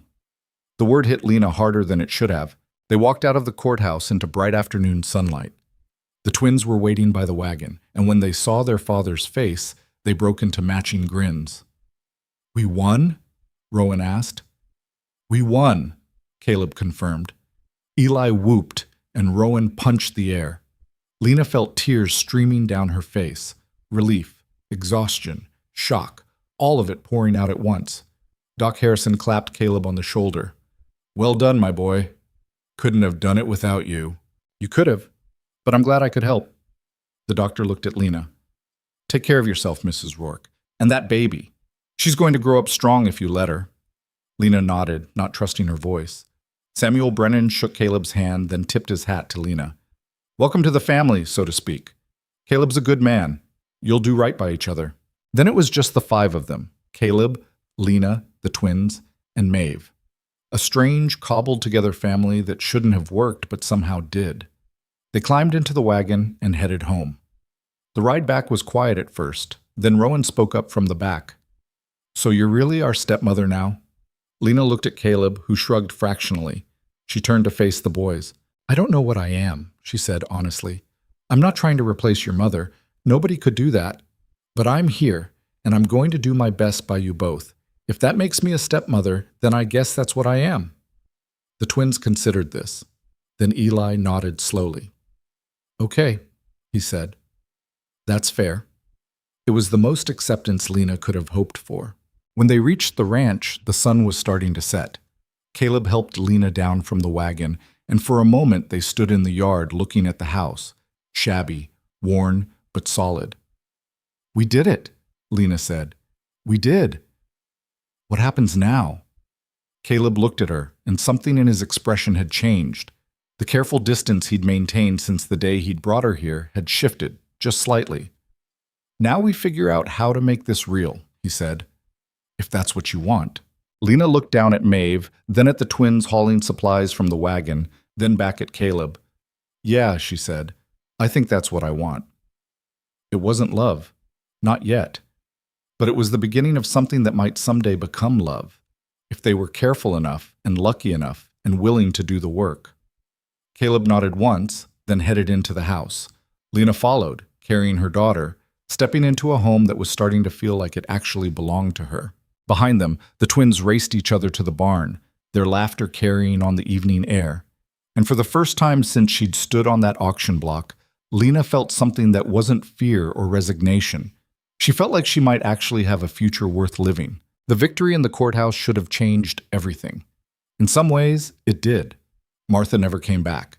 No more wagons appearing in the drive, no more lawyers threatening to tear their fragile arrangement apart. The certificate that had started as a forgery was now legally validated, stamped with the judge's approval. On paper, they were as married as any couple in the territory. But paper didn't change the careful distance Caleb maintained, or the way Lena still locked her bedroom door at night out of habit, or the fact that they moved around each other like dancers who'd memorized the steps but never quite found the rhythm. Maeve was the bridge between them. She grew faster than seemed possible, her tiny fists uncurling, her dark eyes tracking movement, her cries becoming more specific. Lena learned to read them. Hungry cry, tired cry, lonely cry, wet cry. Each one distinct if you listened close enough. Caleb listened. He'd appear in the doorway when Maeve was fussing at 2 a.m, take her from Lena's exhausted arms, and walk her around the house until she settled. He never complained, never acted like it was an imposition, just did what needed doing. The twins were different around the baby too. Less guarded, more open.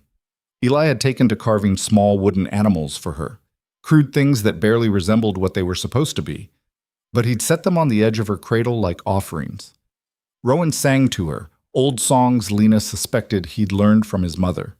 His voice cracked sometimes, caught between boy and man, but Maeve didn't seem to mind. 6 weeks after the hearing, Doc Harrison came to check on Lena's recovery. He examined her in the privacy of her room, asked blunt questions about pain and bleeding and whether she was healing properly. When he finished, he packed up his bag and gave her a long look. "You're doing well, physically. Better than I expected, given how rough the birth was." "And mentally?" Lena asked, because she could see the unspoken question in his eyes. Doc Harrison sat down heavily in the chair. "That's not really my area, but I've known a lot of women in situations like yours. Some of them thrive, find a way to make peace with how things turned out. Others," he trailed off. "Others what?" "Others spend their whole lives waiting for the other shoe to drop. Can't ever relax, can't ever trust that things might actually be okay." He looked at her steadily. "Which one are you going to be?" Lena's hands twisted in her lap. "I don't know yet." "Fair enough. But Lena, that man out there, he's trying. I've known Caleb since before Margaret died. He's not perfect, but he's steady, and he cares more than he lets on." "About what?" "About you, about that baby, about making this work." Doc Harrison stood. "Don't waste time waiting for disaster. Sometimes things are just what they are, messy and complicated and good enough." After he left, Lena sat alone with those words rattling around in her head. Good enough. Was that what this was? Good enough, but not good? A marriage that functioned but didn't feel real? She heard Caleb outside teaching the twins how to break a young horse to saddle. His voice carried through the window, patient, firm, occasionally amused when one of the boys said something ridiculous. It was a voice she'd gotten used to, one that no longer put her on edge. That night at dinner, Rowan brought up school. "Mr. Jameson says there's going to be a town social next month. Dancing and food and stuff. All the families go." He stabbed at his potatoes. "We haven't gone since Ma died." Eli shot him a look. "That's because Pa hates those things." "Still, we could go this year, if we wanted." Rowan glanced at Lena, then away. "I mean, now that we're more of a regular family and all." The table went quiet. Caleb set down his fork with deliberate care. "You want to go?" he asked. "Maybe," Rowan said, trying for casual. "Some of the kids from school will be there, and there's usually good pie." "The pie's terrible," Eli muttered. "Mrs. Henderson makes it, and she burns everything." "Not the point," Rowan hissed. Caleb looked at Lena. "What do you think?" It was the first time he'd asked her opinion on something that didn't involve the household or the baby. Lena felt the weight of 3 sets of eyes on her, 4, if you counted Maeve, who was gnawing on her fist in Lena's lap. "I think," she said slowly, "that if the boys want to go, we should go, even if the pie's burnt." Something shifted in Caleb's expression. Not quite a smile, but close. "All right then, we'll go." The twins tried not to look too pleased and failed completely. After dinner, Lena washed dishes while Caleb dried. It was a routine they'd fallen into without discussing it. Her washing, him drying, the boys clearing the table before disappearing to do homework or chores. Domestic and ordinary and almost peaceful. "You didn't have to say yes," Caleb said quietly. "To the social." "I know. Those things are... people talk. They'll have questions about us." Lena scrubbed at a stubborn spot on a plate. "Let them talk. We won the hearing. We're legal. What else matters?" "Whether we can sell it," Caleb said. "The legal part's settled, but people in town, they knew Margaret. They're going to compare." Lena's hand stilled in the wash water. "I'm not trying to replace her." "I know that, but they don't." He set down the towel. "Look, I'm just saying it might be harder than you think. People can be cruel even when they don't mean to be. I've survived worse than small-town gossip." "Yeah," Caleb said. "I know you have." They finished the dishes in silence, and Lena tried not to think about what it would be like to walk into a room full of people who knew Caleb's history, knew his first wife, knew that Lena was the woman who'd been bought at auction. She tried not to imagine their eyes on her, their whispers, their judgment. But she'd said yes, and the twins were excited. So she'd go, and she'd hold her head up, and she'd pretend it didn't bother her. "Fake it till you make it." That's what her grandmother used to say back before she died and left Lena alone with Martha. Fake confidence, fake belonging, fake it until one day you wake up and realize it's not fake anymore. Lena hoped her grandmother was right. The next few weeks passed in a blur of preparation. The twins needed new shirts. They'd grown out of their old ones. Lena spent evenings sewing by lamplight, her fingers remembering the movements even when her eyes burned with exhaustion. Caleb watched sometimes, whittling in his chair, the scrape of his knife a counterpoint to the whisper of needle through fabric. "You're good at that," he said one night. "Had a lot of practice. Martha made me sew for other people. Extra money." "Did you keep any of it?" "No." Lena bit off a thread. "She said I owed her for room and board, like I was a tenant instead of her daughter." Caleb's knife stilled. "That why you left? Or tried to?" Lena hadn't told him about the baby's father, hadn't told anyone, but something about the quiet of the evening, the low lamplight, made the words come easier. "I met someone, a man passing through town. He was kind to me, or I thought he was. Turned out he was just looking for something easy." She kept her eyes on the fabric. "When I told him I was pregnant, he disappeared, didn't even wait until morning, just gone. I'm sorry." "Don't be. I was stupid, should have known better." "You were lonely," Caleb said. "That's not stupid. That's human." Lena looked up at him, surprised. His face was in shadow, but she could see the set of his jaw, the way his hands had gone still on the wood he was carving. "Were you lonely?" she asked. "After Margaret?" "Yeah." No hesitation. "The boys were grieving, and I didn't know how to help them because I was drowning in my own grief. And the house felt wrong without her in it. Too quiet and too loud at the same time." "Is that why you brought me here? To fill the quiet?" Caleb was silent for a long moment. "I brought you here because leaving you on that auction block wasn't an option. Everything after that, the certificate, the arrangement, I did because it was the only way I could think to keep you safe. But if I'm being honest," he paused. "Yeah, part of me hoped having someone else here would make the house feel less empty. Did it work? You tell me." Lena thought about the meals they shared, the sound of Maeve crying in the night, the way the twins had started smiling again. "Yeah," she said. "I think it did." They didn't say anything more that night, just went back to their separate tasks. But something had shifted. Another small crack in the walls they'd both built. The night of the social arrived too fast. Lena dressed in the best dress she owned, dark blue cotton that she'd let out to accommodate her post-pregnancy body. It wasn't fancy, but it was clean and properly fitted. She looked at herself in the cracked mirror and barely recognized the woman staring back. less gaunt than she'd been months ago. Color in her cheeks, hair pulled back neatly.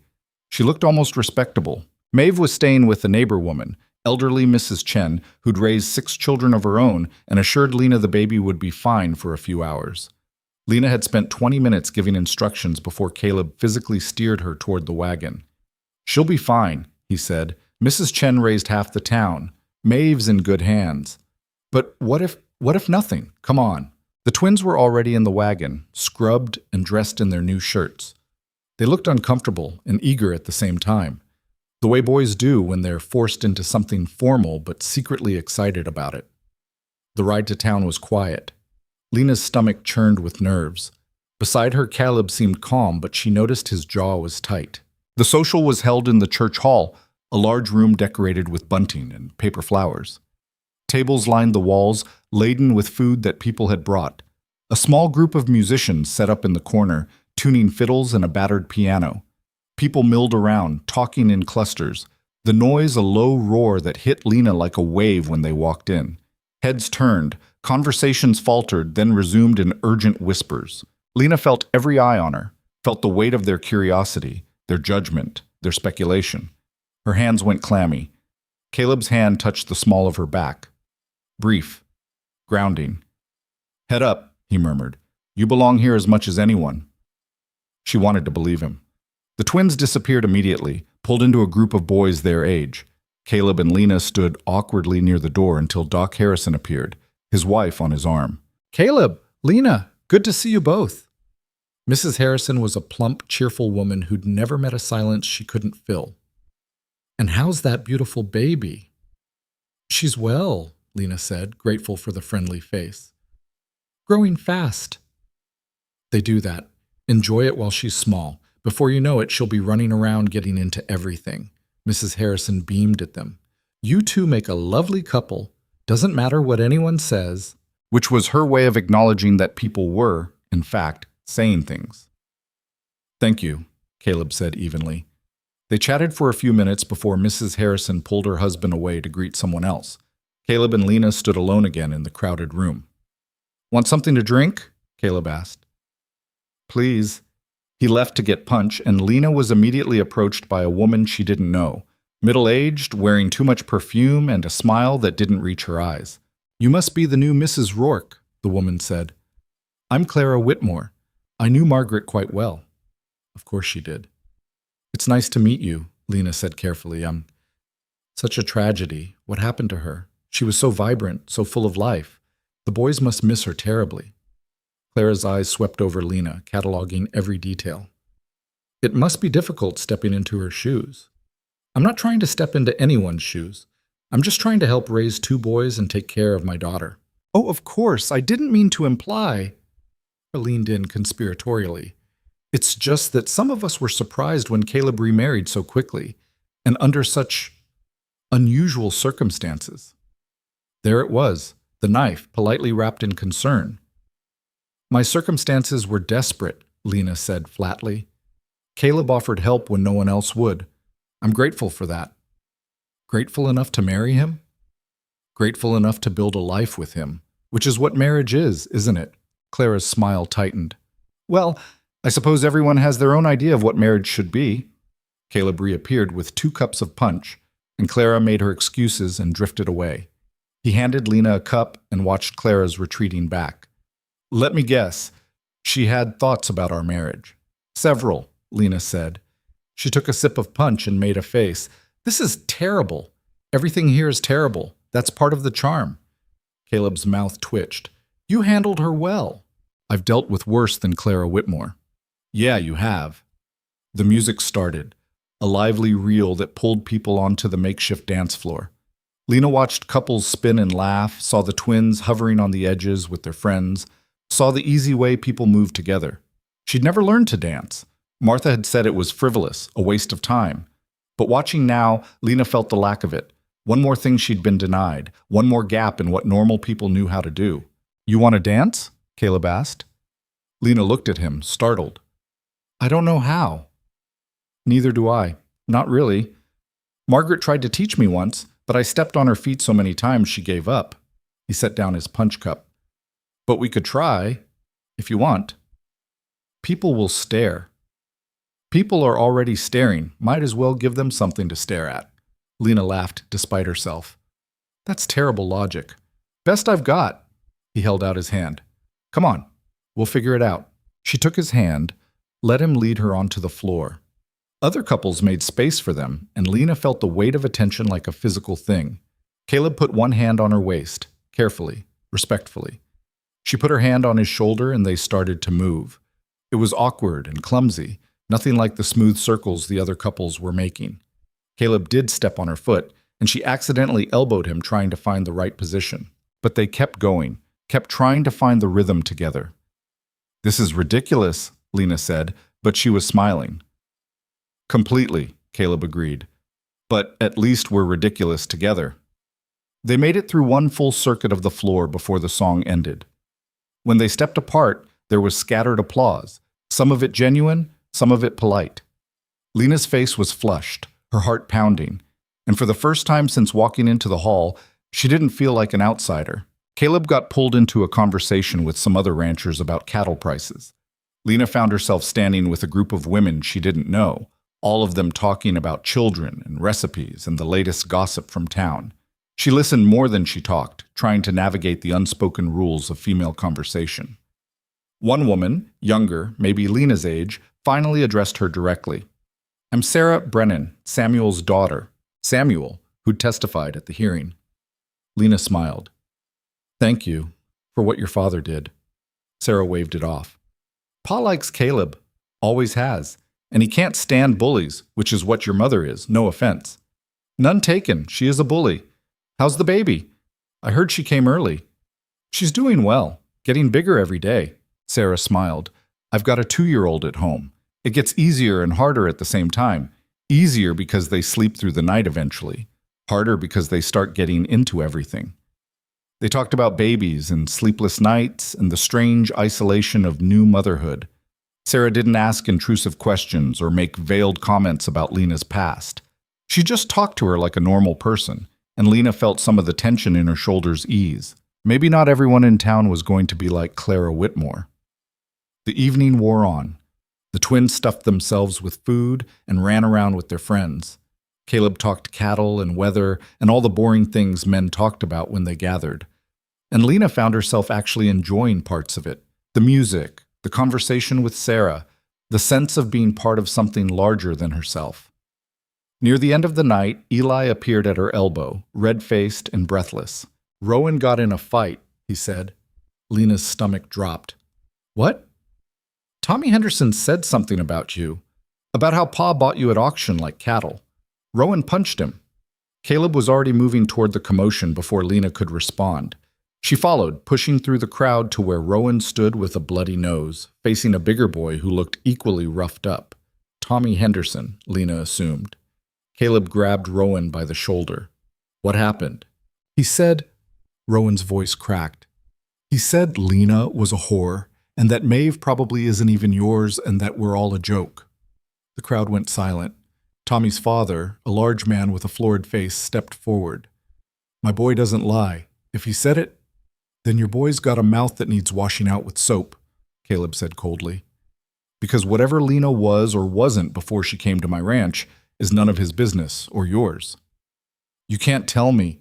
I can tell you that if your son spreads lies about my wife and daughter, we're going to have a problem. A big one. Caleb's voice was quiet, but there was steel underneath. You understand me? Henderson's face went redder. You threatening me, Rourke? I'm stating facts. Lena is my wife. Maeve is my daughter. Anyone who says different is calling me a liar, and I don't take kindly to that. The two men stared at each other. The whole room held its breath. Finally, Henderson grabbed his son by the ear. Come on, we're leaving. They left in a storm of muttered curses. The crowd started to disperse, conversations resuming in hushed tones. Caleb looked at Rowan. You all right? Yeah, sorry, Pa. I know I shouldn't have hit him, but he insulted your family, and you defended them. Caleb's expression softened fractionally. I'm not going to punish you for that. But next time, walk away first. Only fight if you have no other choice. Yes, sir. Caleb looked at Lena. You ready to go? She nodded, suddenly exhausted.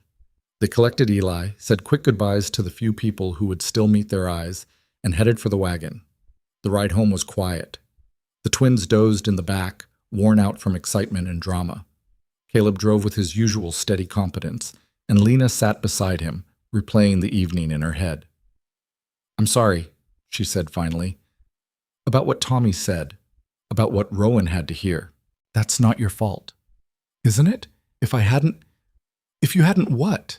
Survived? Made the best of a bad situation?" Caleb glanced at her. "People like the Hendersons will always find something to talk about. That's on them, not you. Rowan got in a fight defending me. Rowan got in a fight defending his family. There's a difference." Caleb paused. "He's never done that before. Not since Margaret died. He just shut down, stopped caring about things. And now? Now he's fighting for something again, even if it's messy." Caleb's voice was quiet. "That's because of you, because he sees you as part of us." Lena didn't know what to say to that. She looked up at the stars scattered across the black sky and felt the weight of what Caleb had said. Family. Not a legal arrangement, not a transaction, but actual family. They picked up Maeve from Mrs. Chen, who reported that the baby had been an angel and slept the whole time. Lena didn't quite believe her, but she was too tired to press. Back at the ranch, the twins went straight to bed. Caleb unhitched the horses while Lena brought Maeve inside and changed her into a clean diaper. When Caleb came in, Lena was sitting in the rocking chair, feeding the baby. He stopped in the doorway, something unreadable in his expression. "Thank you," Lena said, "for what you said to Henderson, for defending us. I meant every word." "I know. That's what makes it mean something." Caleb nodded slowly. Then, in a gesture that felt somehow momentous, he crossed the room and sat on the edge of her bed. Not touching her, not crowding her, just present. "This is hard," he said. "All of it. Harder than I thought it would be." "Yeah. But it's also not what I expected, in good ways." Lena looked at him. "What did you expect?" "I thought we'd be strangers living under the same roof, polite but distant. I thought the boys would resent you, and you'd resent being here, and we'd all just endure it. And now? Now I think we're actually becoming something.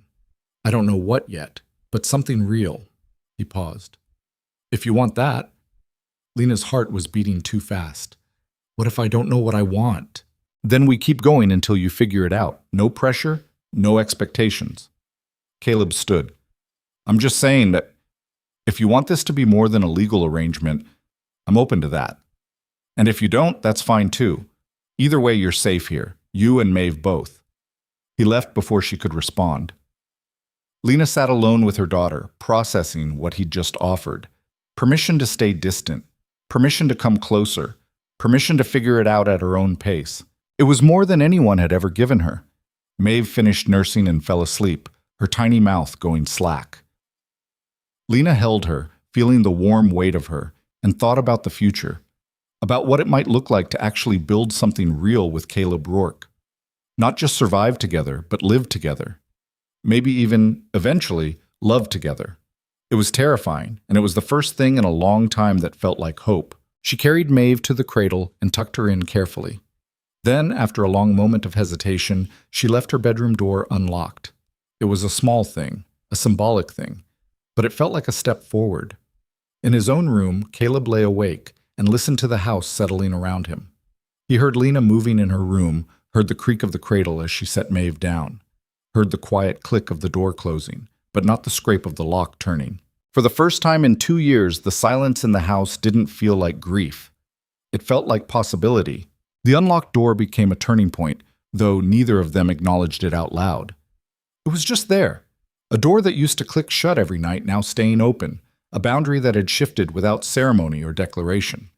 Caleb never mentioned it, never walked through uninvited, but Lena knew he noticed. She could tell by the way his shoulders relaxed slightly when he passed her room, the way some invisible tension had eased. Spring came hard and fast to the territory. The scrubland exploded with wildflowers that would be dead again in 6 weeks. Rain fell in brief, violent bursts that turned the yard into soup and made the cattle restless. Caleb and the twins worked longer days, fixing storm damage and preparing for calving season. Lena found her own rhythm in the chaos. Maeve was 3 months old now, growing alert and curious, her dark eyes tracking everything. She'd started smiling, real smiles, not just gas. And the first time she'd smiled at Lena, something in Lena's chest had cracked open completely. This tiny person, this daughter she'd carried through hell and brought into an uncertain world, was happy. That felt like a miracle. The twins had stopped calling her Lena and started calling her Ma without discussing it. It happened gradually. First Rowan, always the bolder one, then Eli following his brother's lead. The first time Eli said it, he'd looked embarrassed, like he'd made a mistake. But Lena had just smiled and answered his question about whether supper was ready, and after that, it stuck. She wasn't Margaret, would never be Margaret, but she was becoming something to them, and they were becoming something to her. Family, maybe, or the beginning of it. One evening, in late April, after the twins had gone to bed and Maeve was asleep in her cradle, Lena found Caleb on the porch. He sat on the steps like always, whittling like always, the wood curls falling around his boots. She sat beside him without asking if he wanted company. That was new too, the assumption that her presence was welcome. "What are you making?" she asked. He held up the piece. It was taking shape as a horse, small enough to fit in a child's hand. "For Maeve, when she's older." "You're already planning for when she's older?" "Might as well. Time moves faster than you think." He went back to carving. "Feels like yesterday the twins were her size. Now they're almost as tall as me." Lena watched his hands work, steady, practiced, creating something from nothing. "Do you miss it, when they were little?" "Sometimes, but not really." Caleb's knife followed the grain of the wood. "Every age has something good about it. You just have to pay attention or you miss it." They sat in comfortable silence for a while. The night was cooling down, and somewhere in the distance, a coyote called. Lena pulled her shawl tighter. "Can I ask you something?" she said. "Go ahead." "Why did you really bring me here? Not the answer you gave the judge. The real reason." Caleb's hands stilled.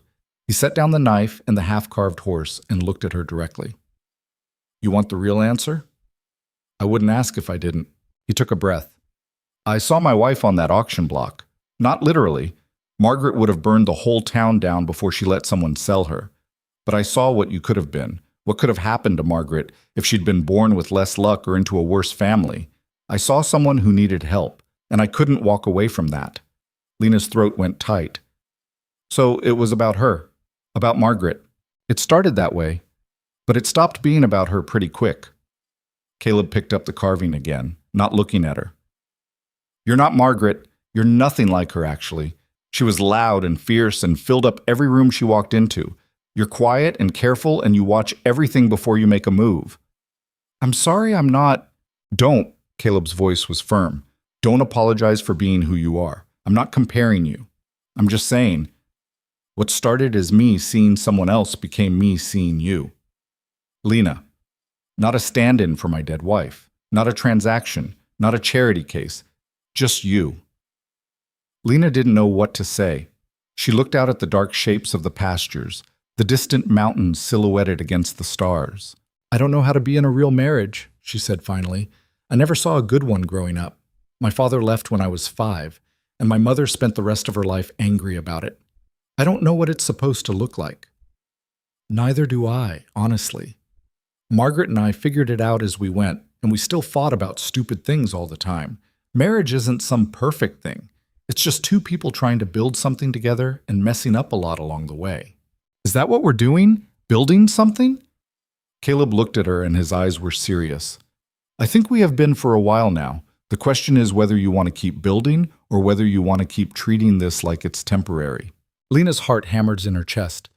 This was it, the moment where she had to decide. Keep the careful distance, maintain the walls, stay safe in the known territory of their arrangement, or step forward into something uncertain and potentially painful, but also potentially real. She thought about the twins calling her Ma, about Caleb staying up with Maeve so Lena could sleep, about the way they moved around each other now, comfortable and easy, like people who belonged in the same space. "I want to keep building," she said quietly. "I'm scared, but I want to try." Caleb nodded slowly. "Okay then, we'll try." He didn't reach for her, Didn't make any grand gesture, just went back to carving while Lena sat beside him, and somehow that was enough. They were trying. That was more than most people got. The next few weeks brought calving season in full force. Caleb and the twins were out at all hours, helping cows through difficult births, dealing with the inevitable losses, celebrating the successful arrivals. Lena kept the house running, kept them fed, and learned to tell when Caleb was exhausted versus when he was worried versus when he was both. She started leaving the coffee pot on for him when he came in late. Started making sure there was hot food waiting, no matter the hour. Small things, but he noticed. She could tell by the way he'd pause before eating, like he was taking a moment to register that someone had thought of him. One night, he came in past midnight, covered in blood and birth fluids, looking like he'd been dragged through hell. "Lost one," he said shortly. "Calf was breech. By the time we got it turned around, it was too late." Lena had hot water ready. She pointed to the chair. "Sit." "Lena, I'm filthy. I've seen worse. Sit." He sat. She brought the water and a cloth and started cleaning the blood off his hands, his arms, his face.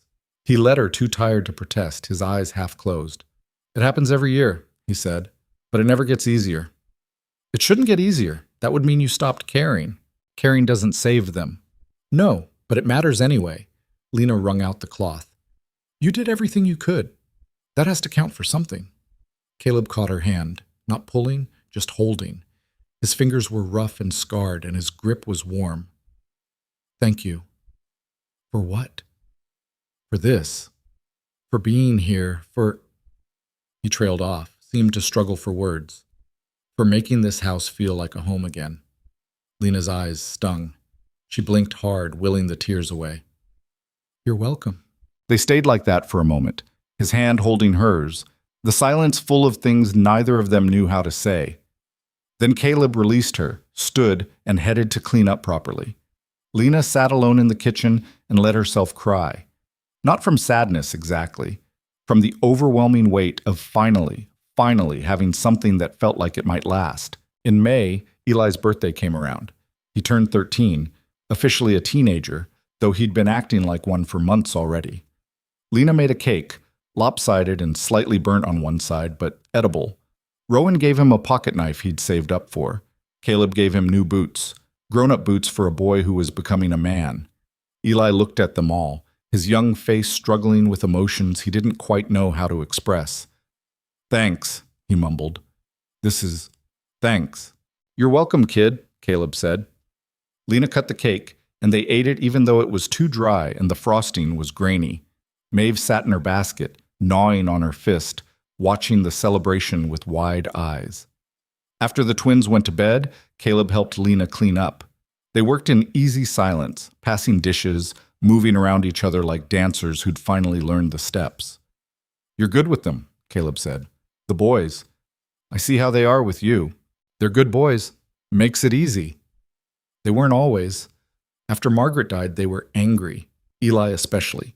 He punched a hole in his bedroom wall, and I didn't know what to do except patch it and hope he'd grow out of it. Did he? He's still got a temper, but he's learning to control it, and I think having you here helps. Gives him someone else to care about besides his anger. Lena dried a plate. "I'm not her, Caleb. I know I keep saying that, and I keep telling you I don't want you to be her." Caleb set down the dish he was washing and turned to face her fully. "Margaret was my wife, and I loved her, but she's gone. And what you and I have, it's different. It's ours. Not a replacement, not a second best, just different." "What do we have?" Lena asked. "Exactly." Caleb stepped closer, close enough that she could see the water droplets on his shirt, smell the soap he'd used. "I think we have the beginning of something real, if you want it. I told you I wanted to try."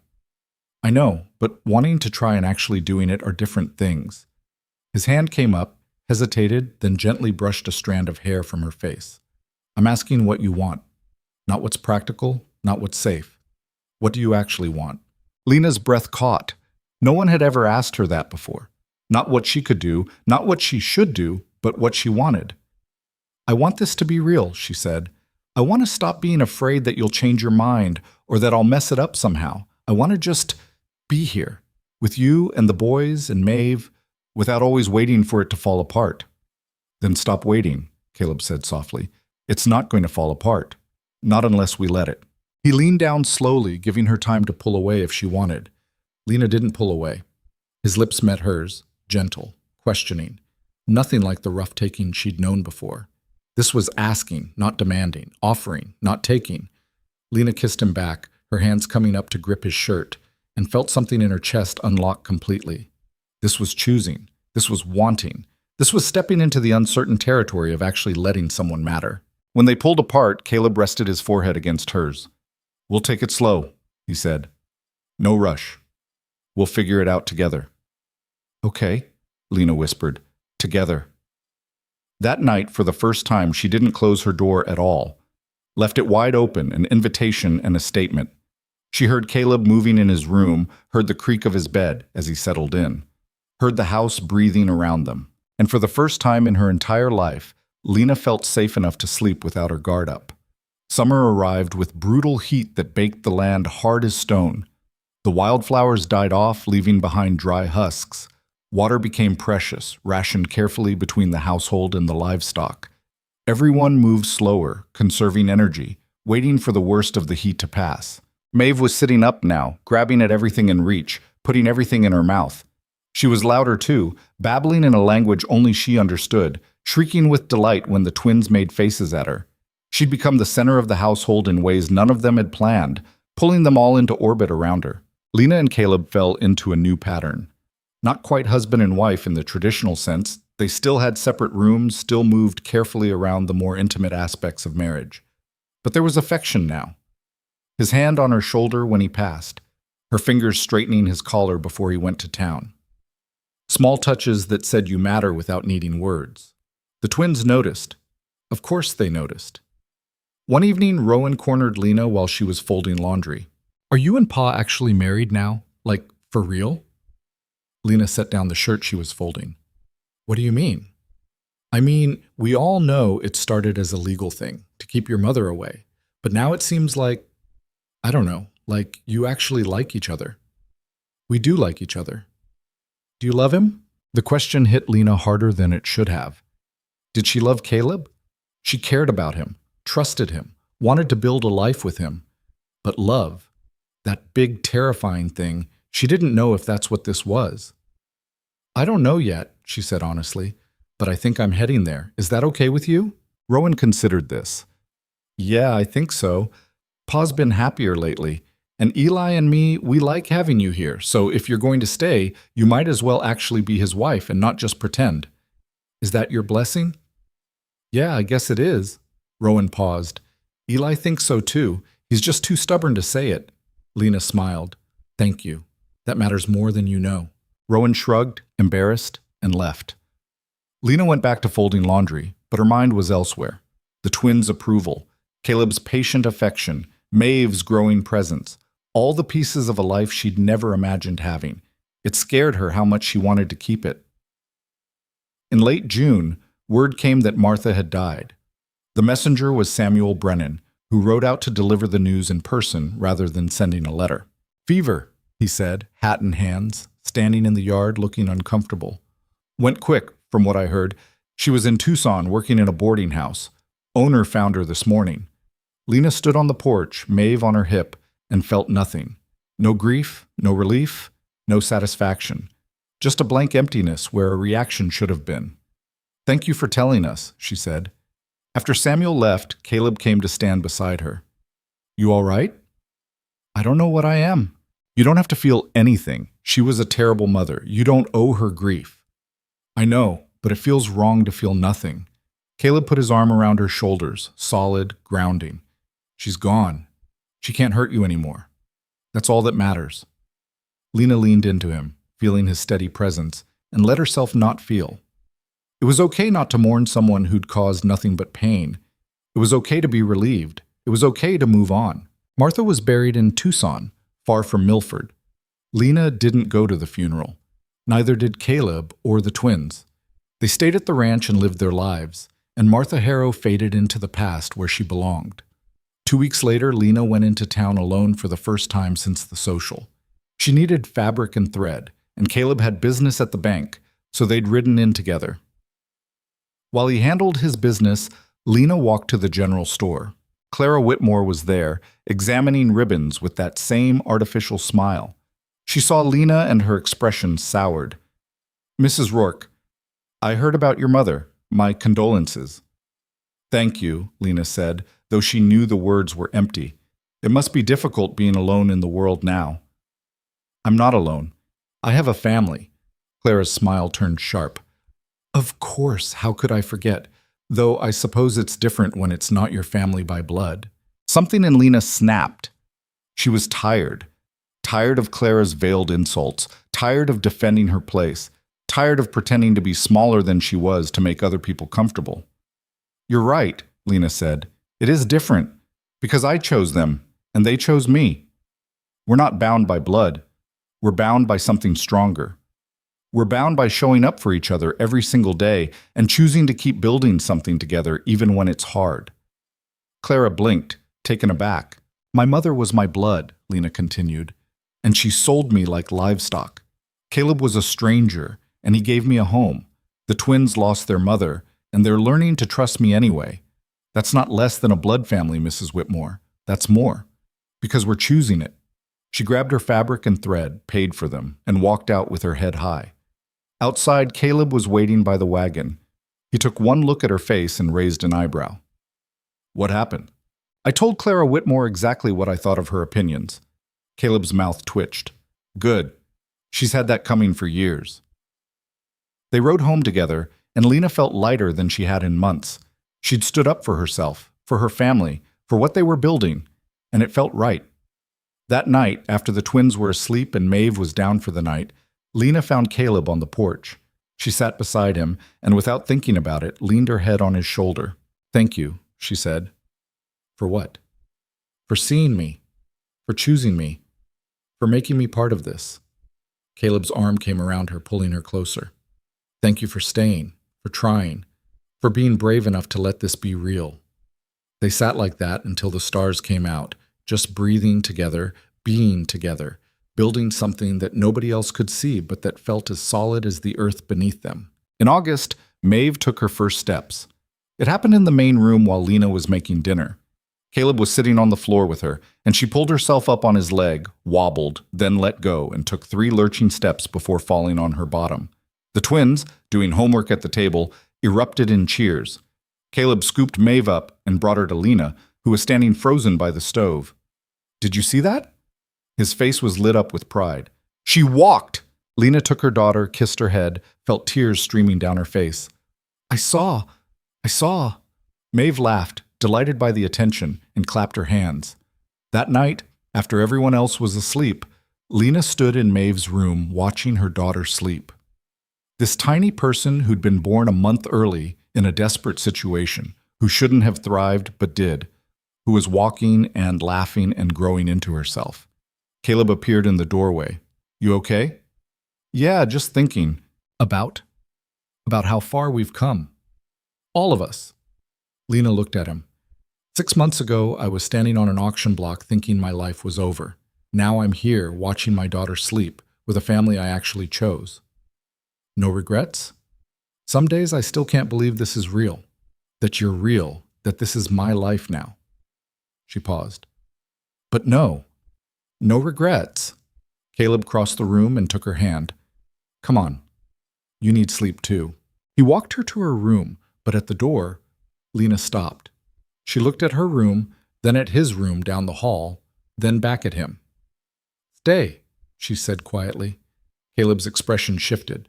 Surprise, then understanding, then something warmer. You sure? I'm sure. They moved into her room together, not with passion or urgency, but with the quiet certainty of two people who'd earned each other slowly.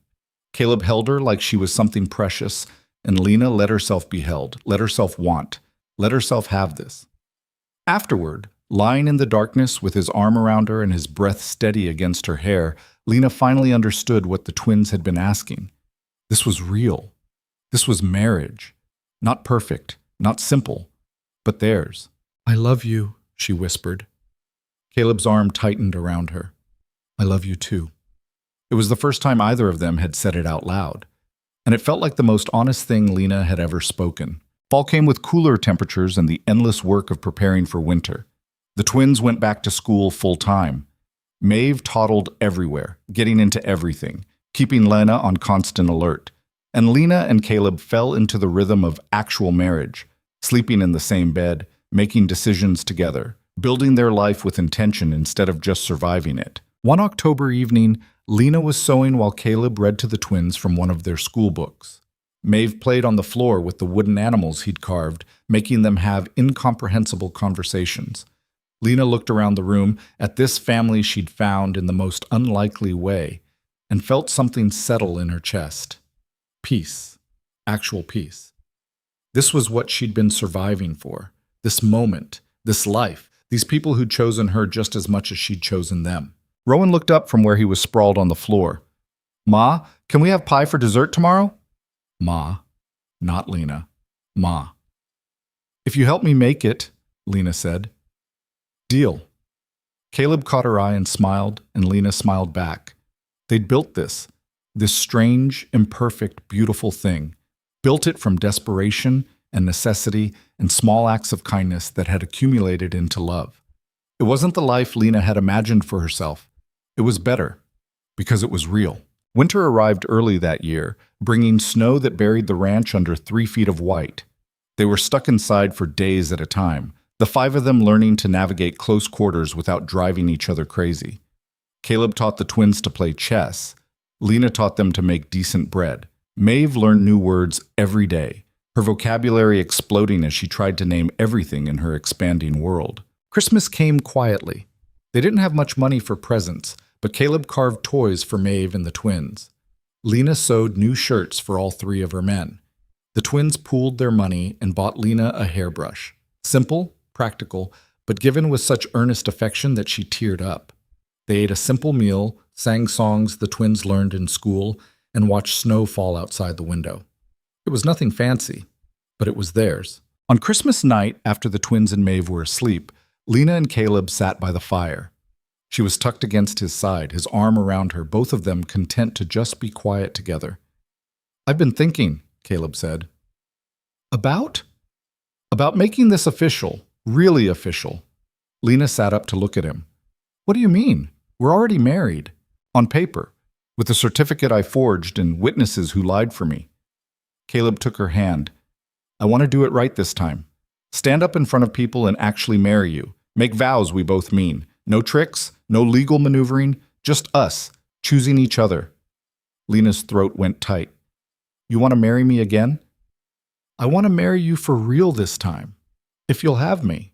She looked at this man who'd saved her without expecting anything in return, who'd given her a home and a family and a life worth living, who'd been patient while she learned to trust, gentle while she learned to love, steady through all her fears and doubts. "Yes," she said, "I'll marry you, for real this time." They were married in February, in the same courthouse where they'd fought for their family. Judge Patterson performed the ceremony, Doc Harrison and Samuel Brennan stood as witnesses again, and the twins served as groomsmen. Maeve toddled down the aisle ahead of Lena, scattering dried flowers and getting distracted by her own feet. Lena wore a new dress, blue cotton that she'd sewn herself, simple but pretty. Caleb wore his best shirt and actually looked nervous, which Lena found endearing. When it came time for vows, Caleb took both her hands. "I vow to choose you every day. To build this life with you, not just survive it. To honor what we've made and keep making it better. To be your partner, your friend, and your family." Lena's voice shook when she spoke. "I vow to trust you, even when it's hard. To show up for you and our children every day. To stop waiting for disaster and start believing in what we have. To love you not because I have to, but because I want to." Judge Patterson pronounced them husband and wife, and when Caleb kissed her, the small gathering applauded. This time, it was real. This time, it was right. The reception was held at their ranch. Just close friends, good food, and music played on Samuel's old fiddle. The twins danced with each other, making Maeve shriek with laughter. Caleb and Lena danced too, better than they had at the town social, moving together like they'd been doing it for years. As the sun set and the guests began to leave, Lena stood on the porch and looked out at the land that had become home. The harsh, unforgiving territory that had nearly broken her had instead given her everything that mattered. Caleb came up behind her, wrapped his arms around her waist. "What are you thinking?" "That I was so sure I knew what my life would be. Struggle and survival and nothing else. And then you came along and made me believe in something different." "We made each other believe," Caleb corrected. "I was stuck in grief, raising those boys alone, convinced the best parts of my life were over. You showed me they weren't." Lena leaned back against him. "What do you think happens next?" "More of this. More days and years of building something together. More watching Maeve and the boys grow up. More figuring things out as we go." "That sounds good." "Yeah, it does." They stood together as twilight deepened into night, as their children played inside, as the ranch settled into evening quiet. And Lena understood something she'd never quite grasped before. Love wasn't the lightning bolt people talked about.